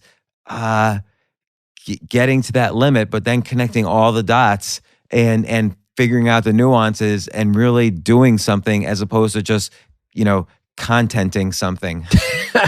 When I moved to New York many years ago, I didn't know too many people here. And I got to admit, this is a city you do not want to be lonely in, right? It's like I knew a few people, but I remember many Friday nights, especially in my first year, where I actually wanted to go out, but I didn't really know that many people. It's like, oh man, this kind of sucks. Nowadays, I know a lot more people. I'm more than happy to stay in on a Friday night, but that's by choice. Yeah. You don't want to just be sitting like a loner looking out your window. Friday night. Yeah. But at least you could if you wanted to. Right. So anyway, so I was like, all right, man, you can't just sit around doing nothing. So, I'm a weirdo. I created an Excel sheet. I literally made a list of every single person I knew or who they knew. And I just started going out for coffee with people. And that's what you did with me. Yeah. And I was like, hey, who else should I talk to? And I took every meeting. I had no pride. I was ultra humble. I met everybody, anybody, anywhere I went to them. And, looking back, there are people now, we don't really have that much in common and we didn't stay in touch, but I made a lot of good friends. And after a while, I had to keep doing it. But why do people say yes to meeting you? There's lots of different reasons. There's nuances there. Yeah, that's very true. Well, I think I'll tell you two reasons. One of them is uncomfortable. One of them is just kind of obvious. One of them, the obvious one is like people like to be liked. And when I would reach out to people, I would actually do a lot of research and I would say, I really liked X about what you do. I'd love to meet you for coffee for 15 minutes. I can come to where you are. So, I was very much... Which you did with me. That's like exactly the letter you said to me like 7 years ago. Yeah, I'm like... And it was legit, right? So I really did admire what you were doing and I meet people wherever they are. The power dynamic is something that people don't talk about or appreciate. If I'm meeting somebody where I want something, or honestly, they're more experienced than me, like, you better suck it up and go to them. That's what I did. And vice versa too. So also, I want to add, you had a book, which was a New York Times bestseller, I Will Teach You to Be Rich. That's the second part. That's the uncomfortable part. Okay. Which is if you want to meet, you can meet a lot of people by virtue of number one, because a lot of people just want to be asked out to coffee. Maybe they want a free coffee. Who cares? Like, they'll go. But a lot of busy people won't want that. And the uncomfortable truth, which very few people talk about, is you need to be pretty good already for those people to want to meet you. So the best thing you can do to move, if you want to talk about meeting more experienced people, more successful people, the best thing you can do is basically become more successful yourself. And then there's an interesting... I almost feel like we're overusing the nuance word, but there's an interesting nuance there, which is that if somebody's hard to meet, that's not their fault. It's you have to up your game to meet them. It's kind of like dating. And so, all things should be easy. So if it's hard for you to get a job at, I don't know, your dream place, then it's not like you have to spend a much harder time arguing with them or insisting with them, no, I'm perfect for you. You have to go off and do something and up who you are, whether it's your resume in some way or things that you've done or skills that you have, and then go back until they're begging for you to meet with them or work with them or whatever. It should always be easy. Like, and I see this a lot with companies trying to raise money. Like, oh, it's so hard to raise money. It's a really hard money raising environment. That's almost never true. It's almost never hard to raise money if you're good. Yeah. If you've got a good product, if you put in the work and the time, if you had businesses beforehand. Now, how do you get started if you've got nothing, if you're starting from scratch? If you're in the cubicle listening to this, well, start blogging about the things you love. Start building an email list, because do a call to action and make a free special report, or start doing a lot of these things that we're talking about so that you start having experiences. So you can say in your email, I've done this, this, this, and this. Or what I used to do is I would come up with ideas for someone's business and say, you don't have to meet me for coffee, but here's just free ideas that would make me a better customer of your business. Or things like that. Like the less you have, the more you have to deliver value up front without expectation, or the more you have to go back to the drawing board and keep on working on yourself. And that's part of the nuance of meeting people. Love it. Absolutely love it. You and I agree. This is one of our core values that we both share, which is the world doesn't owe you anything. You need to get better. And when you get so good, then they will come and beat down your door. And this is, I think, what you mean by underdog. We're all underdogs when we're starting up. And yet Richard Branson was an underdog when he was starting up. Warren Buffett was an underdog when he was starting up. You read his story, it's 10 years of brutality that he had to go through before people mocked him, people fired him, he lost money on things. But then he gets to a point where, okay, now it starts to be easier and easier. And then literally people were sending him checks to manage. And Bill Gates is the same thing. The guy was like, I don't know, a freshman in Harvard, flew to Arizona to get the Altair basic, gig. And he had to do that. Like he had to go out of his comfort zone and do these things before anyone would return his calls. Yeah. Yeah. You'll find that when people talk about how they made it, or it could be starting out, or they're already really successful, there's a large percentage of people who the first thought they will have is, well, she had this or he had this, some advantage. My personal general philosophy is like, I'm not here on this planet to convince those people that they can do it. What I am here to do is there's, 5% of people who are like, oh my God, James just talked about how he has to build rapport in his first 4 minutes to tell that amazing joke. I got to know how he does. I got to go buy every book. I got to go read. I got to go try it. That 5% of people, in my opinion, those are the people who are going to change the world. Those are the people who are going to, whether it's start a business, whether it's raise amazing kids, whether it's working at their job and doing an incredible job. The people who don't depend on the crutch of, oh, he had this advantage and she had this advantage. They say, hey, we're all born at different places. How did he do it? How did she do it? Well, let me ask you this, though. Maybe you just gave people a crutch inadvertently. Someone listening to this could say, oh, well, I'm not one of those 5%. So I do kind of think... You're not. So what? So you're not. So if that's it, turn off this podcast and what do you want me to say to you? But I think a lot of people are afraid. A lot of people could join that 5% if they weren't afraid that they're not part of it. Go get a book from the library. It doesn't cost you a cent. That's it. Are you in the top 1% by buying a book? No, of course not. I'm not going to BS you. But just by virtue of actually going and reading one book and applying one thing from a book, you know what? Let me rewind it. You don't even have to buy the book. Go to the library. It's free. And you apply one thing from a book, you have already separated yourself from roughly 96% of people. It's really true. Like if you're competing against somebody in any area of life, and they've done nothing, they haven't read anything, and you've read 100 books or 10 books or one book, you're already got a little ahead of them. Then if you had lessons, then if you started doing things, then if you started writing down your analysis, more and more things separate you out. There's a little bit too much. And those are all easy things to do. Yeah, there's a little bit too much coddling in this country, don't you think? Oh, I'm worried I might not be part of the 5%. What, do you want me to give you a hug? No, do something about it. Read a book. Send an email to James. Tell him one thing you loved about his podcast. Tell him one thing you would change. In fact, do it for him. I had a guy, Charlie, he emailed me once this years ago. He said, Ramit, I noticed you've been doing more video. It would be really good if you did something in your video. Here, I edited your video so that it does. Oh, that's great. Boom. I ended up hiring him. He ended up working for Tim Ferriss, and now he runs his own business. What did he do different? He's been on this podcast. Yeah, he's awesome. So Charlie Hone. So nobody's going to give it to you. You're certainly not going to get a hug from me. Okay, don't come to me for your emotional support, but you will learn how to be the best. And it starts with reading a book from the library, or sending one email, or going to meet one person where they are, not expecting them to reach out to you. Yeah. So now this is now moving the underdog to a point where, oh, maybe I'm not an underdog, or maybe I can figure out how to separate myself out from the underdogs. And then there's the next part, which is, and you cover this very well in your book, Your Move, An Underdog's Guide to Building Business, or I always forget subtitles. But what's and you get into kind of the weeds with all the different things they have to do, and we've talked about it, like building the email list. Then here's what you do. Then here's what you do. Then here's what you do. But okay, what's the gap between? All right, I'm following what Ramit just said. I'm going out and reading books. I'm going to do some things. I'm gonna try stuff. What's kind of in the middle? What can they do before they start a real business? They're still at their job because they shouldn't leave their job. Like, what should they do? Okay, I want to talk about. We talked last episode about how to find an idea, how to validate it, how to test it. We talked about all that stuff.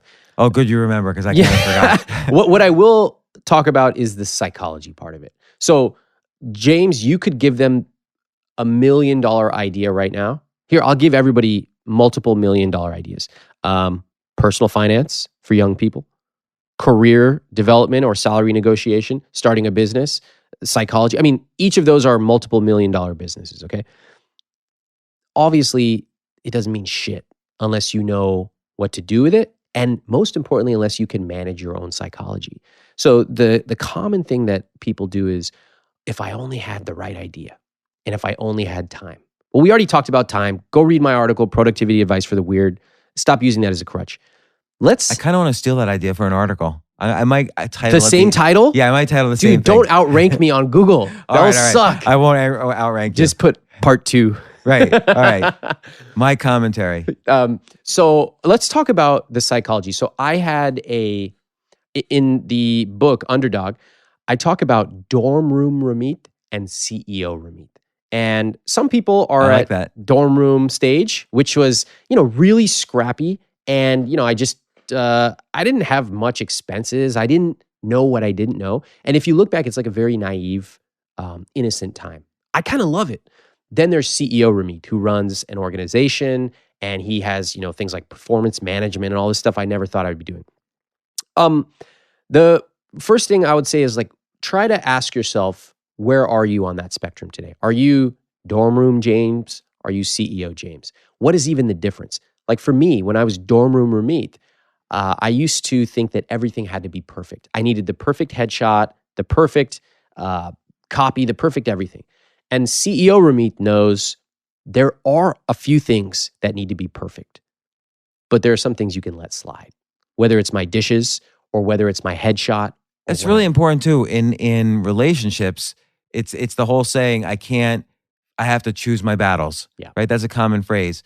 But this is that concept is true for every aspect of success. I've got to choose the things that are really going to have the most bang for the buck and let the other things go for now, because they'll either follow or I'll fix them later, or they'll fix themselves, or they're not that important. Everybody nods, but try to imagine somebody came up to you and you had a day of meetings or something, and they're like, you have a stain. You have a massive stain on your shirt. What would you do? Would you start freaking out? Or would you say, I'm going to cancel the next meeting and go get another shirt? Or would you say, can't do anything about it. I'm just going to go to the meeting. Like, that's a legitimate question. I actually don't know what I would do in that situation. I guess it depends on who you're meeting. Yeah, like, right. If I was meeting, I don't know, Warren Buffett, I might buy a new shirt, or maybe not. I don't know. What would you do if you're meeting me, James? I would definitely not change the shirt. I probably have a stain on this shirt. So okay, so then, do you know? Not that you're bad, but just that. Yeah, we're casual. Whatever. Yeah. When I was starting my business out, actually for the first roughly 5 to 6 years, literally every single day, I got an email telling me your headshot sucks. And it did. It really did suck. I actually thought headshots aren't important. But could you withstand the pressure of someone telling you that the first thing they see on your site sucks, and they literally fired up their email browser and sent you a note saying, dude, you are ugly for 5 years? Would you be able to take that? Saying, oh, I've had to put up with that for 40 years. So I think for all of us, really internalizing the concept that there are certain things as you start to develop, whether it's a business or you become really good at whatever, there are certain things that are just going to be broken in your life. And that's okay. They're going to be broken forever. People would tell, I'm never going to fix that. It's true. Like, even take, I don't want to call it minimalism, but when I threw out all of my belongings, people said to me, it must be so freeing. You if you don't miss anything, it must be so freeing for you. Do you feel happier? And I did say, no, I missed a lot of things. Like, it's okay to feel sad. Nice. Like, it's okay to miss things. I love that you are open about admitting that. Like, 'Cause because if it's I- not politically correct to say that. Right. Like, if I had like spent the time myself picking and choosing, it's like the Marie Kondo approach, find the things you love and keep those. No, I just threw out everything. I didn't do it. I hired someone and I stayed away and they threw out everything and, or donated or sold or kept. But there were like, I don't have photo albums I used to have. I don't have comic books that I love for 40 years that I used to have. So I miss these things, but it's okay to be sad. Yeah. I don't need, it's what you were saying before about being coddled. Like now everyone gets the participation trophy. Kids grow up like, oh, he or she showed up every day for baseball, so here's a participation trophy. Even though they never got better, they kind of were just fooling around the whole time, but they showed up. I sort of feel that even goes, we all look down on that with kids, but it happens as adults Yes. too. And Exactly. I'll tell you the best example. Let's say I'm looking at both of our laptops. We both have Macintoshes. This is like the easiest computer in the world to use. And yet sometimes I'll drop it or I'll smash it for whatever reason accidentally, or it stops working and I don't know how to fix it. So I go to the Apple store. I'm the idiot with the easiest computer in the world and it's broken. And what do? They say, go to the Genius Bar. Now I'm a genius. That's like the adult. They have to rename everything so that everything is like this adult participation trophy. So, and that's with Apple. You go to restaurants. Here's our secret room and our secret menu. Like everyone gets to go. So it's the participation trophy is kind of encoded into adult life now. I think that making the distinction between kids and adults is really good. You're right. We all are like, oh my God, people coddle kids, but then we coddle ourselves. Yeah. So we allow, I'm too busy. I don't have an idea. It's really hard. Oh, James can do it because he's blah, blah, blah. One of the things we write in the book is, yeah, it's hard, but winners grow anyway. Yeah, you have to lean into it. Yeah. Yes, it is going to be hard. Yes, you may sleep a little bit less. Yes, you're going to be horrible at this when you start. And yes, you're going to sweat on stage and people are going to heckle you, whatever the case may be. And what do you want, a hug? No, winners grow anyway. They show up, they do it, they're going to get better, or the world will extinguish them and they will not be in the market anymore. And by the way, I do want a hug for all of that, but I'm not always going to get it. That's right. And then I will feel sad about it or depressed or miserable, but then you have to just go up again. Yeah, exactly. And you can get your support from different people and stuff like that. But, I always think so one of my mentors, Jay Abraham, and I read his book, Getting Everything You Can Out of All You've Got. This is like the wordiest title. And, Getting Everything You Can Out of All You Got. Yeah, awesome book. And one page in that book created a multiple $1 million business for us. So I was like, this guy knows what he's talking about. So I signed up for his email newsletter and I love his stuff. He literally has the biggest vocabulary of any person I've ever met. When I talk to him on the phone, I just write down the words he uses. How'd you get him on the phone? Well, so I ended up applying to one of his programs and he made me do recommendation letters and all this stuff. And I ended up getting accepted. I'm like, damn, I haven't done this since college. So it was in LA. I was in New York. I flew across the country 15 times in 15 months just for the chance to get to speak to him for about 30, 45 minutes each time. And I always found it really interesting. Jay is world-class at partnerships and positioning. He is the best. You cannot beat him on that. But I always thought it was interesting that sometimes people would ask him for questions around, like internet marketing, some esoteric thing. I'm like, you don't come to Jay for that. Just like you don't come to Ramit for the hug. So I think it's really important for us to know, who do you go to for what? I'm going to come to critical. I'm going to come to James Altucher for awesome ideas, for being inspired, for bringing interesting people to the table to talk about high performance. I'm probably not going to ask James about, juggling, Working out? biceps. Right? It just doesn't make any sense. And you would admit it just as well as anyone else. So there are different people in our lives that we're going to turn to for different things. That's fine. It's like an all-in-one printer. They always suck. So you get the scanner, then you get the printer, then you know, everything has its own role that they serve. That's totally cool. I love that. And I just think it's important. You shouldn't just be reading James. You shouldn't just be reading Ramit. You should be reading a lot of different people and taking the best of what they have to offer and applying it to your own life. Yeah, and it's okay if you read something and you don't remember afterwards most of what you read. Like maybe what I do is I jot down, here's 10 things I got out of this book right away, so I remember a little bit. But I think if you remember 1 or 2% of what you read, that's good. And then just read a lot, and then you have to do a lot. Now, here's what you would come to me for, which is I know from our discussions, you're thinking of doing a podcast. So there's 250,000 podcasts out there, and why the hell are you going to do a podcast? And by the way, I'm not discouraging you. You should do a podcast. The audience is keeps growing, and there's room for a lot of I don't even consider competition. Like there's no competition yet in this space because it's such a big audience. I mean, it's a good question. I don't know the answer to that. I keep hearing from my really good friends who are really good at what they do with their business as well. They're like, dude, start a podcast now. And Do they give you a why when you ask why? Yeah, they tell me. They say, I thought I had a good relationship with my readers. I thought I was deep. I wasn't even close to as deep as what my podcast did. I agree with that. Okay. The next thing I hear is now that I have a podcast, that's all people talk about. They don't talk about my blog posts. Okay. And that's actually almost, I don't want to say it's depressing to me because I'm really grateful that people get a lot of benefit out of these podcasts and enjoy them so much. It's such a pleasure to create something entertaining. But I spent 25 years crafting a skill of writing. And now when I run into people, everybody's listened to the podcast. They don't mention the writing. Do you hate your readers now?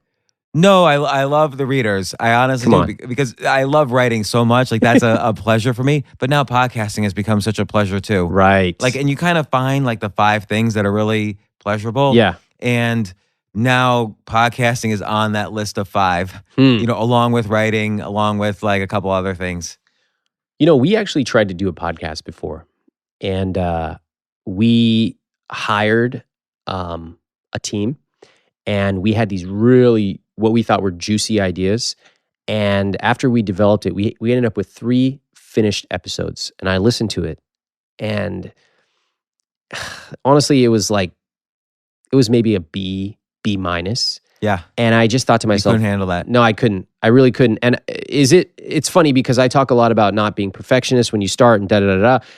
So in some ways, I'm hypocritical because why would I expect that I would come out of the gate with an A or A+ podcast? Let's say you played golf for the first time. Yeah, I would suck. You're not going to be anywhere near a pro. But it was so painful to me because I had a vision in my head, and it was a very This American Life podcast. And the way that it came out just was not. And it taught me that. And by the way, that's a classic example, This American Life, because Ira Glass even talks about what he calls the talent gap. Exactly. Ironically, he has that famous video. He's like, you got to do this for 20 years. Da, da, da. It made me realize how good This American Life is at what they do. Like, they make it look easy. It's not easy. I mean, they are just in a class of their own. And it made me also realize we shouldn't try to play that game. We really should not. That's not what we do. That's not what we're good at. Could we be good at it? Maybe if it were 10 years, but it's kind of like me shooting the rifle. Like I did it once and I was like, all right, I don't want to spend 10 years becoming This American Life. But that's why also, I mean, and this is related to lots of people's advice, but let's say Peter Thiel, 0 to 1, his book, where, you know, go into a business where there's no competition in the industry. He says competition is anti-capitalist. So find a podcast format where you're unique. So a great example, I mean, I try to do it with my podcast in various subtle ways, but a great overt example is the podcast. I love the title, Denzel Washington is the greatest actor in history, period. And so just from the title alone, you know you're going to have something completely different. Yeah. And they analyze in alphabetical order. Every episode is an analysis of a Denzel Washington movie. Wow. And it's just, no one's going to compete with that format. Super niche. Yeah. Okay, let me ask you. But it was very popular. Every podcast that is sort of in my orbit is somebody interviewing somebody else. Okay. Now, it's a little bit ironic that I say I'm kind of tired of those podcasts as I'm on a podcast getting interviewed. No, but you're not. And this is why I say mine has a subtle difference. Okay. And by the way, I don't expect anybody to pick up on it because sometimes it is me interviewing somebody else, particularly if I don't know them. But you and I have been having a conversation. What they're listening to is two friends who have spent 1,000 hours talking with each other about ideas, sharing some of those hours live, as opposed to me interviewing Barack Obama like a reporter. I am definitely not that podcast. And that you're right, that interview podcasts are most of that, but I try to weave in the personal with an idea I have about what makes peak performance with my interview skills of how can I get Ramit to talk about peak performance in a way that people can relate to. But a lot of my podcasts, I've been moving more and more towards there's got to be a personal story first, even if I have to create it before the podcast in some way. So I make mine a little bit different so people can respond and say, well, what's going to be, oh, it's not just him talking to me. What personal story am I going to hear also? It's very subtle. I mean, I can say that as a listener of your podcast, it definitely feels like a natural conversation. As somebody who's sitting right here across from you with a mic in my face, it also feels like we're just talking. Yeah. So, and having been on the other side of the table where I used to interview people, man, it's really hard. You've interviewed me. Yeah. And what it does, you're making it look easy to keep this conversation going. Yes, we have a long friendship and all that, but to keep us on track, but also let us meander when we want to, that is a real skill. So I think to myself, I hear from all of these friends who I really respect, they're like, you got to start a podcast. And then I think to myself, okay, I have a lot of things I want to say. I have a lot of stories. I have a lot of ideas. I have a lot of stuff that I think my readers would like, and maybe they would tell others. I'm a little stuck on the format. Why would I be different, et cetera. So that's where I've been. And in my own business, there's many other initiatives going on. So it's kind of just taken a back seat. I mean, I get this on Twitter all the time. Ramit, when are you going to start a podcast? And I always ask him, what would you want me to talk about? What do they say? They have horrible ideas. Oh God. They're like, one guy's like, you should talk about, personal finance after Brexit. I'm like, what? What's changed? Yeah. He wants me to write another version of my book. Then someone on the podcast, somebody for podcast saying, you should interview some people. I'm like, who? Then they list all the names of the people who do all the podcast rounds. I'm like, I'd rather be dead. Right. So I've come to the king, James Altucher. Tell me, what am I doing wrong in my head? Should I even do this podcast or should I not? And if you were me, what would you do? What advice do you have for me? Well, let me ask you a couple questions. First off, who are 5 people who have influenced you a lot in life? It could be personal, professional. It could be people you don't know. It could be a family member. Just name 5 people. My parents, Jay Abraham, a few of my coworkers, my fiance. That's about 5. Yeah. Okay. So I would do a podcast. We're just riffing here, right? Yeah. Maybe it's a bad idea, maybe it's not. Ramit Sethi, my influences. Episode 1, my fiance. Wow. And your fiance comes on and you could say, look, don't hold anything back. Just walk me through it. Why did you agree to meet me? What's the first thing you thought? What didn't you like about me? Where do I display in the studio the list of talking points that I have for her that I want her to hit on every single episode?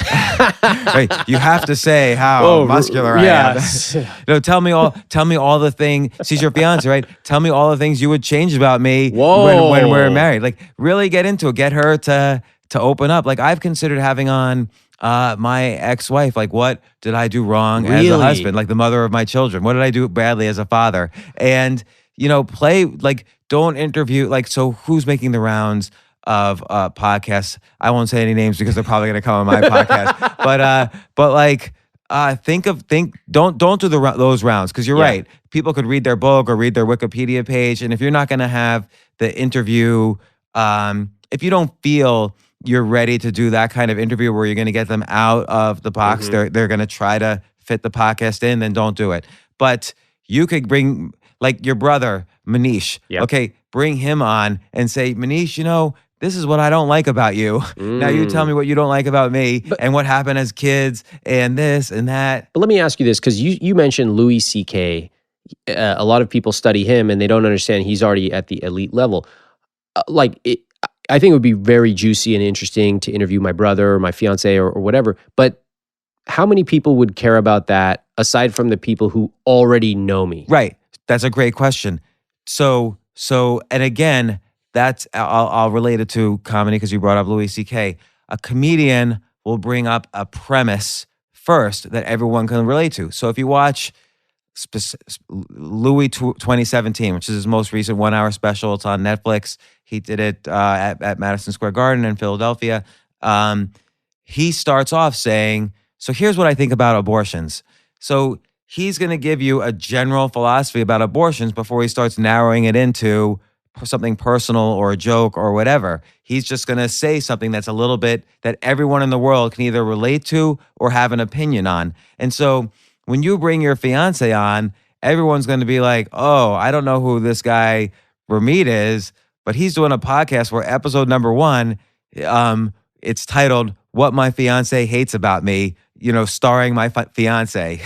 And, wow. And so why wouldn't, so now picture yourself, you're driving into work in some suburb of Chicago and you have a choice to listen to, XYZ famous podcaster interviewing, LeBron James, which might be a great podcast or it might not. Or I can also listen to, oh, who's this guy? I don't know who this guy is, but he seems to have some audience, and you just set me up to compete with LeBron James. Getting no, your interviewed fiance is going to compete with LeBron James. Okay. So if that podcast, but that's valuable. Yeah, if that episode doesn't hit, then I'm going to blame my fiance. Okay, I already like this story. Right. I love it. But that's valuable. Like maybe I would tune into that because if I'm going to get married, or maybe not, but I want to see. I've been married. I want to see how is this guy going to get his fiance to be honest with him? What's she going to say? What did they learn from the experience? You always bring it down to, so it's not so much a story about Ramit and the fiance. Bring it always every few minutes, bring it down to something that everyone can relate to. So she could say, oh, I didn't like him because he was wearing this green and pink shirt that I didn't like. So, okay, now there's something general there, like how often do people judge a book by their cover? And if you really wanted to get deeper on the production value, which you don't have to, is you can call up someone who's done research. How much do people judge people by, you could have segments in the middle there. You don't have to have that. That's just a layer of production you may or may not decide to have. But you could then call your fiance on it, like, you can bring her to the general and say, is that what you do with everybody? And, and then it's a back and forth and it's an interesting discussion. You could get her to the edge to the point where she's angry at you. Mm-hmm. And now how are they going to resolve this mid-podcast? They're getting married, but she's angry at him because he's asking all these personal questions. Like, boom. Or maybe you're going to get angry because she's going to say stuff. She's going to feel comfortable in the studio setting and say stuff that actually, because you just asked her to say it and be honest, you might get angry and be offended. I would get offended. You know what? I'm already offended right now that I haven't thought of this myself. I actually love that you spent so much time just now talking about the story, right? Rather than just, you need to make sure you get 3 times a week for 20 minutes or whatever. You didn't even talk about that. Yeah, that's not important. It's irrelevant. You're like, here's how to get the juiciest stuff. And the rest of it will fall out of that. Yeah, I mean, because if the story's good and it's relatable, not even if it's good, if you guys are doing a good job talking and it's funny and it's relatable and she's being honest, so it's not like, a little bit like she's not used to it maybe, so she has to not be stiff. You have to make her comfortable so that she could be as honest as possible. Then someone who's listening to it, who's engaged or who has a friend who's engaged, is now going to share it. And you get your listeners from sharers, not from your current audience. Your current audience is already going to listen to your podcast. You've already got them. Your new audience, and this is the reason why your friends have been telling you it's built a better relationship with your audience is because you're now people are going to share this and to new people who don't know about you, like, oh my gosh, Ramit, who's a good guy, you should listen to him anyway. He's talking to his fiance and she just said the most incredible stuff I didn't know about Ramit. And meanwhile, he took it and like this was this weird, wild conversation. And then now you have the next one is you have Jay Abraham, who's totally different than your fiance. He's this genius guy who's mentored you to build a multi-million-dollar business. That's a totally, and you were afraid of him. So you can be honest about that. You're not just interviewing him. You're saying, I was afraid to contact you. And then this is what you did for me that you probably don't even realize. And how did you get your start? And then it's a little more of an interview, but still it's that personal, highly personal thing that everybody can relate to between mentor and mentee. So that's what I would do. That's the podcast I would do. Okay. I really appreciate it. This is... I mean, I've kind of been sitting on this for a while. And even as you're saying this, I'm sort of thinking, what am I feeling right now? And you have to feel fear a little bit. Like, how am I going to get my fiance to say this? Like, what if she says that? Or what do I tell her not to say? Because I don't want my audience to know. You have to feel a little bit of fear and push through that. How do you feel? Else it's not different than anybody else's. That's the concern. And also, I've noticed in my own life that I tend, so you mentioned when you got the call to go do comedy, you felt like a no, but then you said yes. In my life, I've noticed that I tend to say no first, and then, and I'll just deliberate and I'll wait. But once I'm like, I'm in, then I go all in. So I can tell, like right now, I can just tell you, I'm taking notes on what you're saying. And I actually think the fiance example and Jay Abraham, those would be amazing episodes. I'm not walking out of this studio like I'm starting my podcast tomorrow. Right. And look, we were just brainstorming for 2 seconds about that idea. You can also, it's like you said to me before, why don't we visit that customer who hates you? Which is exactly what you suggested we do last week, right? Yeah. And that's a potential podcast episode. So you can just have, or people who you've influenced. If you want to do kind of like a cut and dry podcast, but not straight interview, here's the people who you've turned into, your first book is I Will Teach You to Be Rich. And your podcast could be called I Taught You to Be Rich. And just go and visit all the people who have sent you testimonials and said, you made me a wealthier person in this way or that way, or in subtle ways that you might not even be aware of. Just visit them all and explore their lives for a little bit and shine the light on them. And we don't, that's a genre of podcast, but you have it. You could extend that genre instead of just talking to random people who are successful. It's the people you touched, and you might learn some things from them that you didn't realize you were teaching them. That teaches you for your next thing. Awesome. So and then look, I didn't mention all the perfectionist stuff, like how many times a week, how long should it be? Like clearly, like right now we're in an audio studio. It took me a year to learn that the best podcasts come from being in an audio studio. And we're in the middle of Midtown New York City, the most expensive place in the world to do a podcast. It's a nice studio too. And you've got not only that we're in a 500 square foot space with the most professional mics of all. I've got the clock and everything, and we've got musical instruments all around us, so we could start playing the guitar. And you got Jay, who's been an audio engineer for 10 years, doing all the audio engineering. This place is cheap as shit. Like that's all I had to do. You know what else James is not telling everybody? I'm not kidding about this. You are looking directly at a 60-inch massive screen, and guess what's on that screen? It's literally a picture of James himself. You're looking at a picture of yourself for the last 2 hours. What is going on here? I don't even know why that's there, to be honest. Jay, shouldn't we put more interesting, like what about I should put my notes about Ramit or something up there? So let's make this... I could up my game right now by throwing all my notes. Ramit doesn't even have to know. I'm looking at notes about him. Listen, or Ramit could be saying stuff and you could be Googling it and putting it on that screen. Like, we should really be upping my game here. James, you come across as really humble and vulnerable, but I just want everyone to know you've been staring at a picture of yourself for 2 hours. Right, but it's a real hideous picture of myself, so I'm not really proud of it. I got to get a new headshot, and no one's done it for me. I got to get a new I can't do anything until I get a headshot. I know that. I know that story. Okay, speaking of that, can we talk about vulnerability for a second? Yeah. Oh, yeah. So you wrote this article, and it's kind of in my face a little bit. Not directly, but, everybody thinks, it's so... And you mentioned this in the article. I can really relate to James because he's so vulnerable, and that's true. Vulnerability is kind of an important thing. So you wrote an article. Can we cut it out with the vulnerability already in writing? Let me read the exact title. I gotta unlock my computer, and then I gotta find the article. Oh, please stop writing about how vulnerable you are.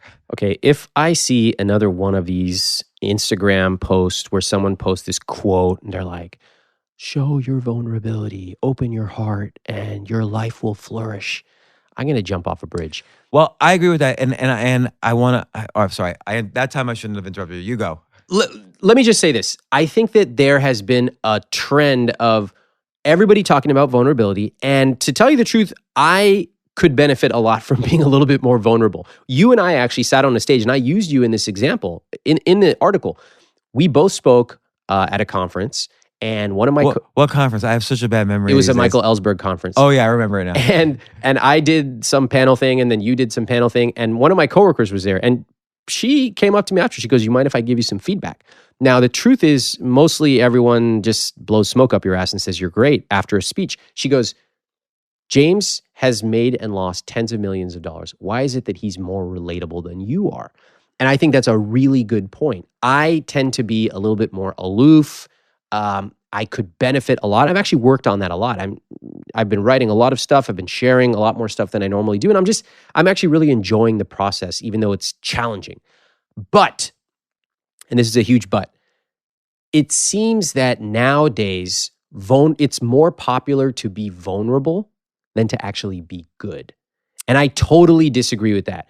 The reason you see Oprah and Richard Branson and all these people talking about vulnerability, and you're actually reading their articles and watching their videos, is that they're really good at what they do.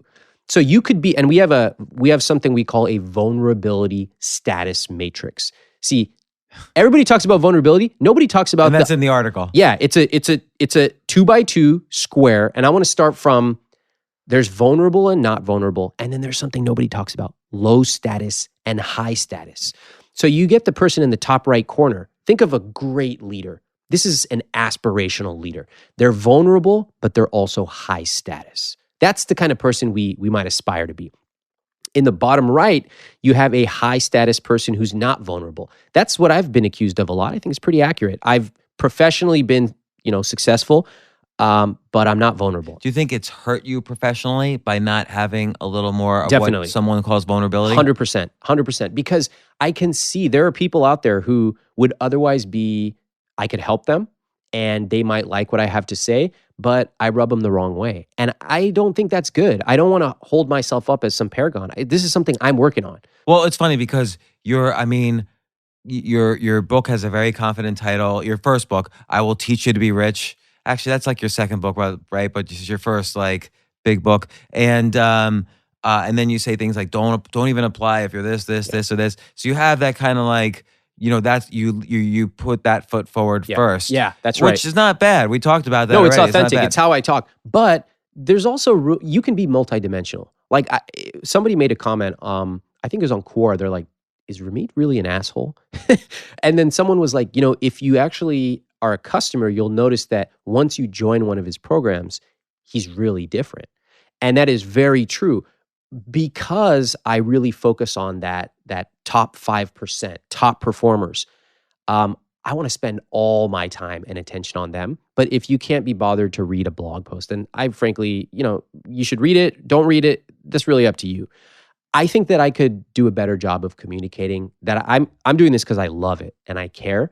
And I think there's a huge room for improvement, for me to connect better, and that's something I'm working on.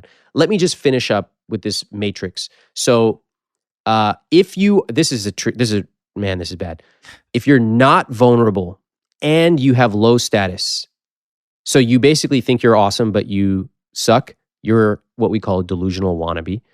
And then, or by the way, a stand-up comedian, because that's often the persona of a stand-up comedian. That's interesting. Yeah. Okay, and then if you are vulnerable but low status, this is about 85% of people on Instagram who will write about all their problems and vulnerabilities. Oh, today I'm feeling insecure about this, but they're actually kind of low status. That's a loser. So loser being maybe the hardest word you could use. Like It's very harsh. I get it. and let's say at the other end of the words you could use, which might be just as bad to use, is brave, which they're often called. What? They're somewhere in the middle. Wait, are you saying loser and brave are the same thing? No, I'm Okay. saying someone who says, I'm really afraid because I'm divorced with 3 kids and I'm going through menopause and I'm unemployed. And so that's kind of the vulnerable low status. I would not call that person a loser. Okay. And I think it's important. This is a really important distinction, which I cover in the article. I don't want anybody to think that what I'm saying is if you have a vulnerability, that you're a loser. That is not the case at all. We all have problems. In fact, we all have problems we think about every single day of our lives. Professional, personal, financial. There's no shame in that. What I am saying, and I want to be really clear, is there's been a movement to lead with vulnerability. Just be vulnerable, and that in and of itself is a value. And my belief is start by getting good. Lead with excellence.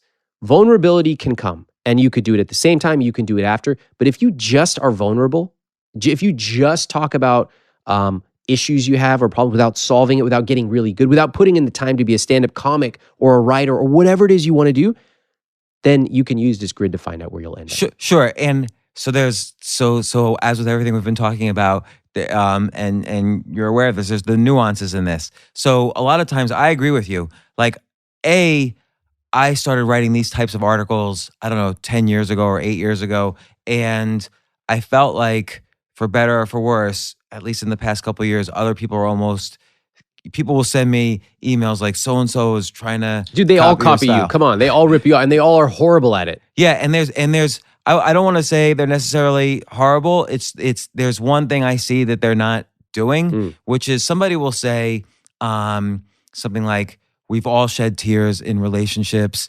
and Yeah, I it's don't care okay. about all. What about you? Right. Well, that's the thing. Nobody will actually tell their real. They'll say I've shed tears in relationships. Okay.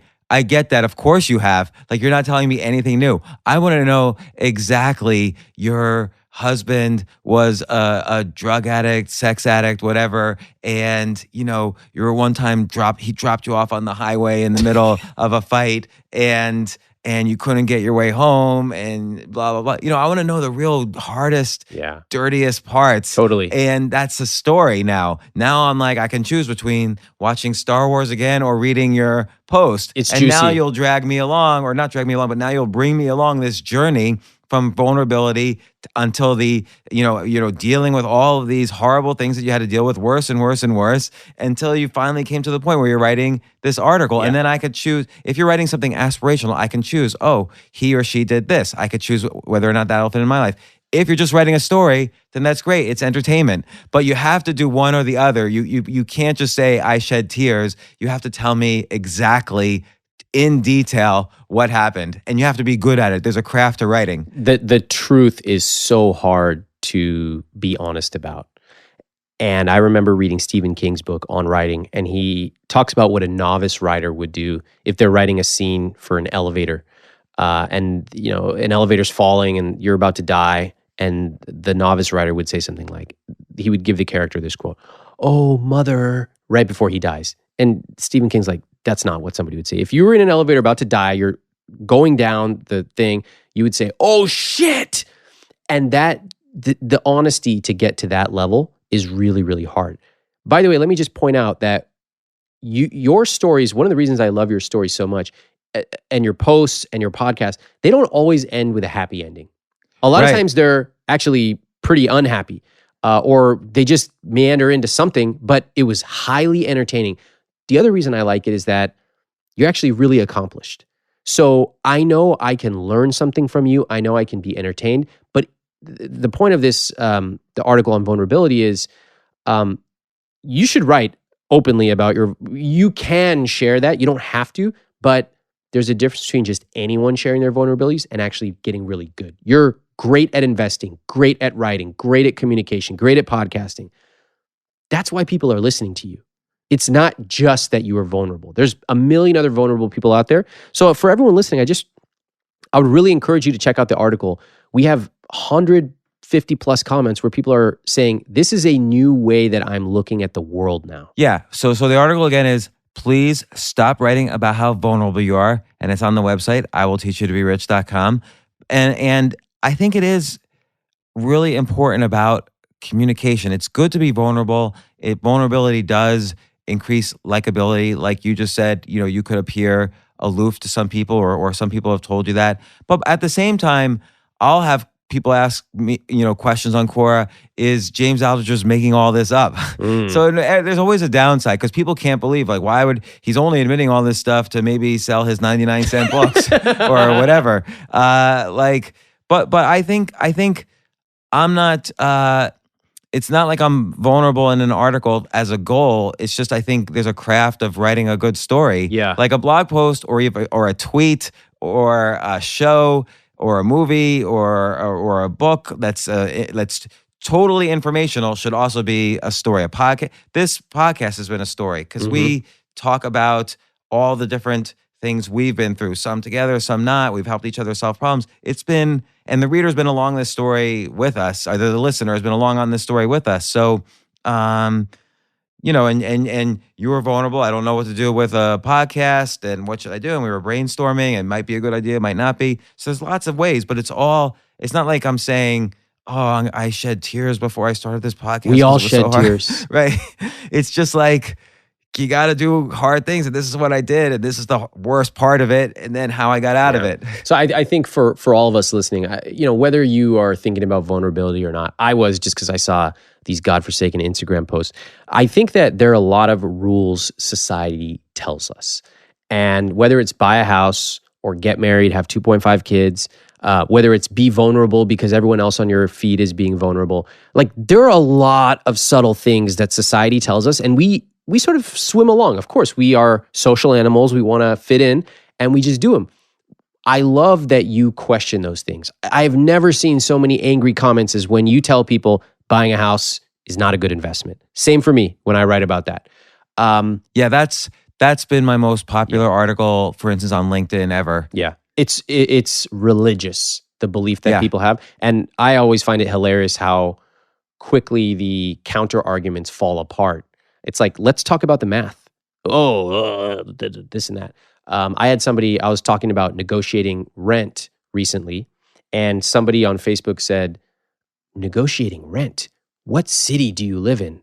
And I said, a little city called Manhattan. You might have heard of it. You can negotiate your rent in every place. It just depends on the market. It doesn't matter what a landlord feels in their heart. It's just, what is the market? That's it. And last year I did negotiate my rent down in Manhattan. So try it. There's a lot of rules in society that are not really rules. You just think they are. And again, whether it's vulnerability or rent or what you look like, there's a lot of things you can change about yourself. That is, you wrote choose yourself. So choose yourself. Challenge those rules. There's a lot of things you would never know are possible until you actually try it. Well, I'm going to end on that, the recommendation for my book, but I'll also say, check out Ramit's excellent book, which I've read twice over in preparation for this series of podcasts, Your Move, The Underdog's Guide to Building Your Business. Also check out his article. Please stop writing about how vulnerable you are. And I agree with that sentiment so much. And Ramit and I go way back, so I know his books are valuable, and he's helped a ton of people. There's so many people I run into, like, oh, I found you through Ramit. And I'm like, how'd that work out for you? And they're always, I have to admit, like we've even talked about some names last time, I can't believe how successful some of these people are. So thanks once again for coming on my podcast. I hope you do your podcast and have me on it one of these days. So thanks again, Ramit. Thanks, James. For more from James, check out the James Altucher Show on the Choose Yourself Network at jamesaltucher.com and get yourself on the free insiders list today. Hey, thanks for listening.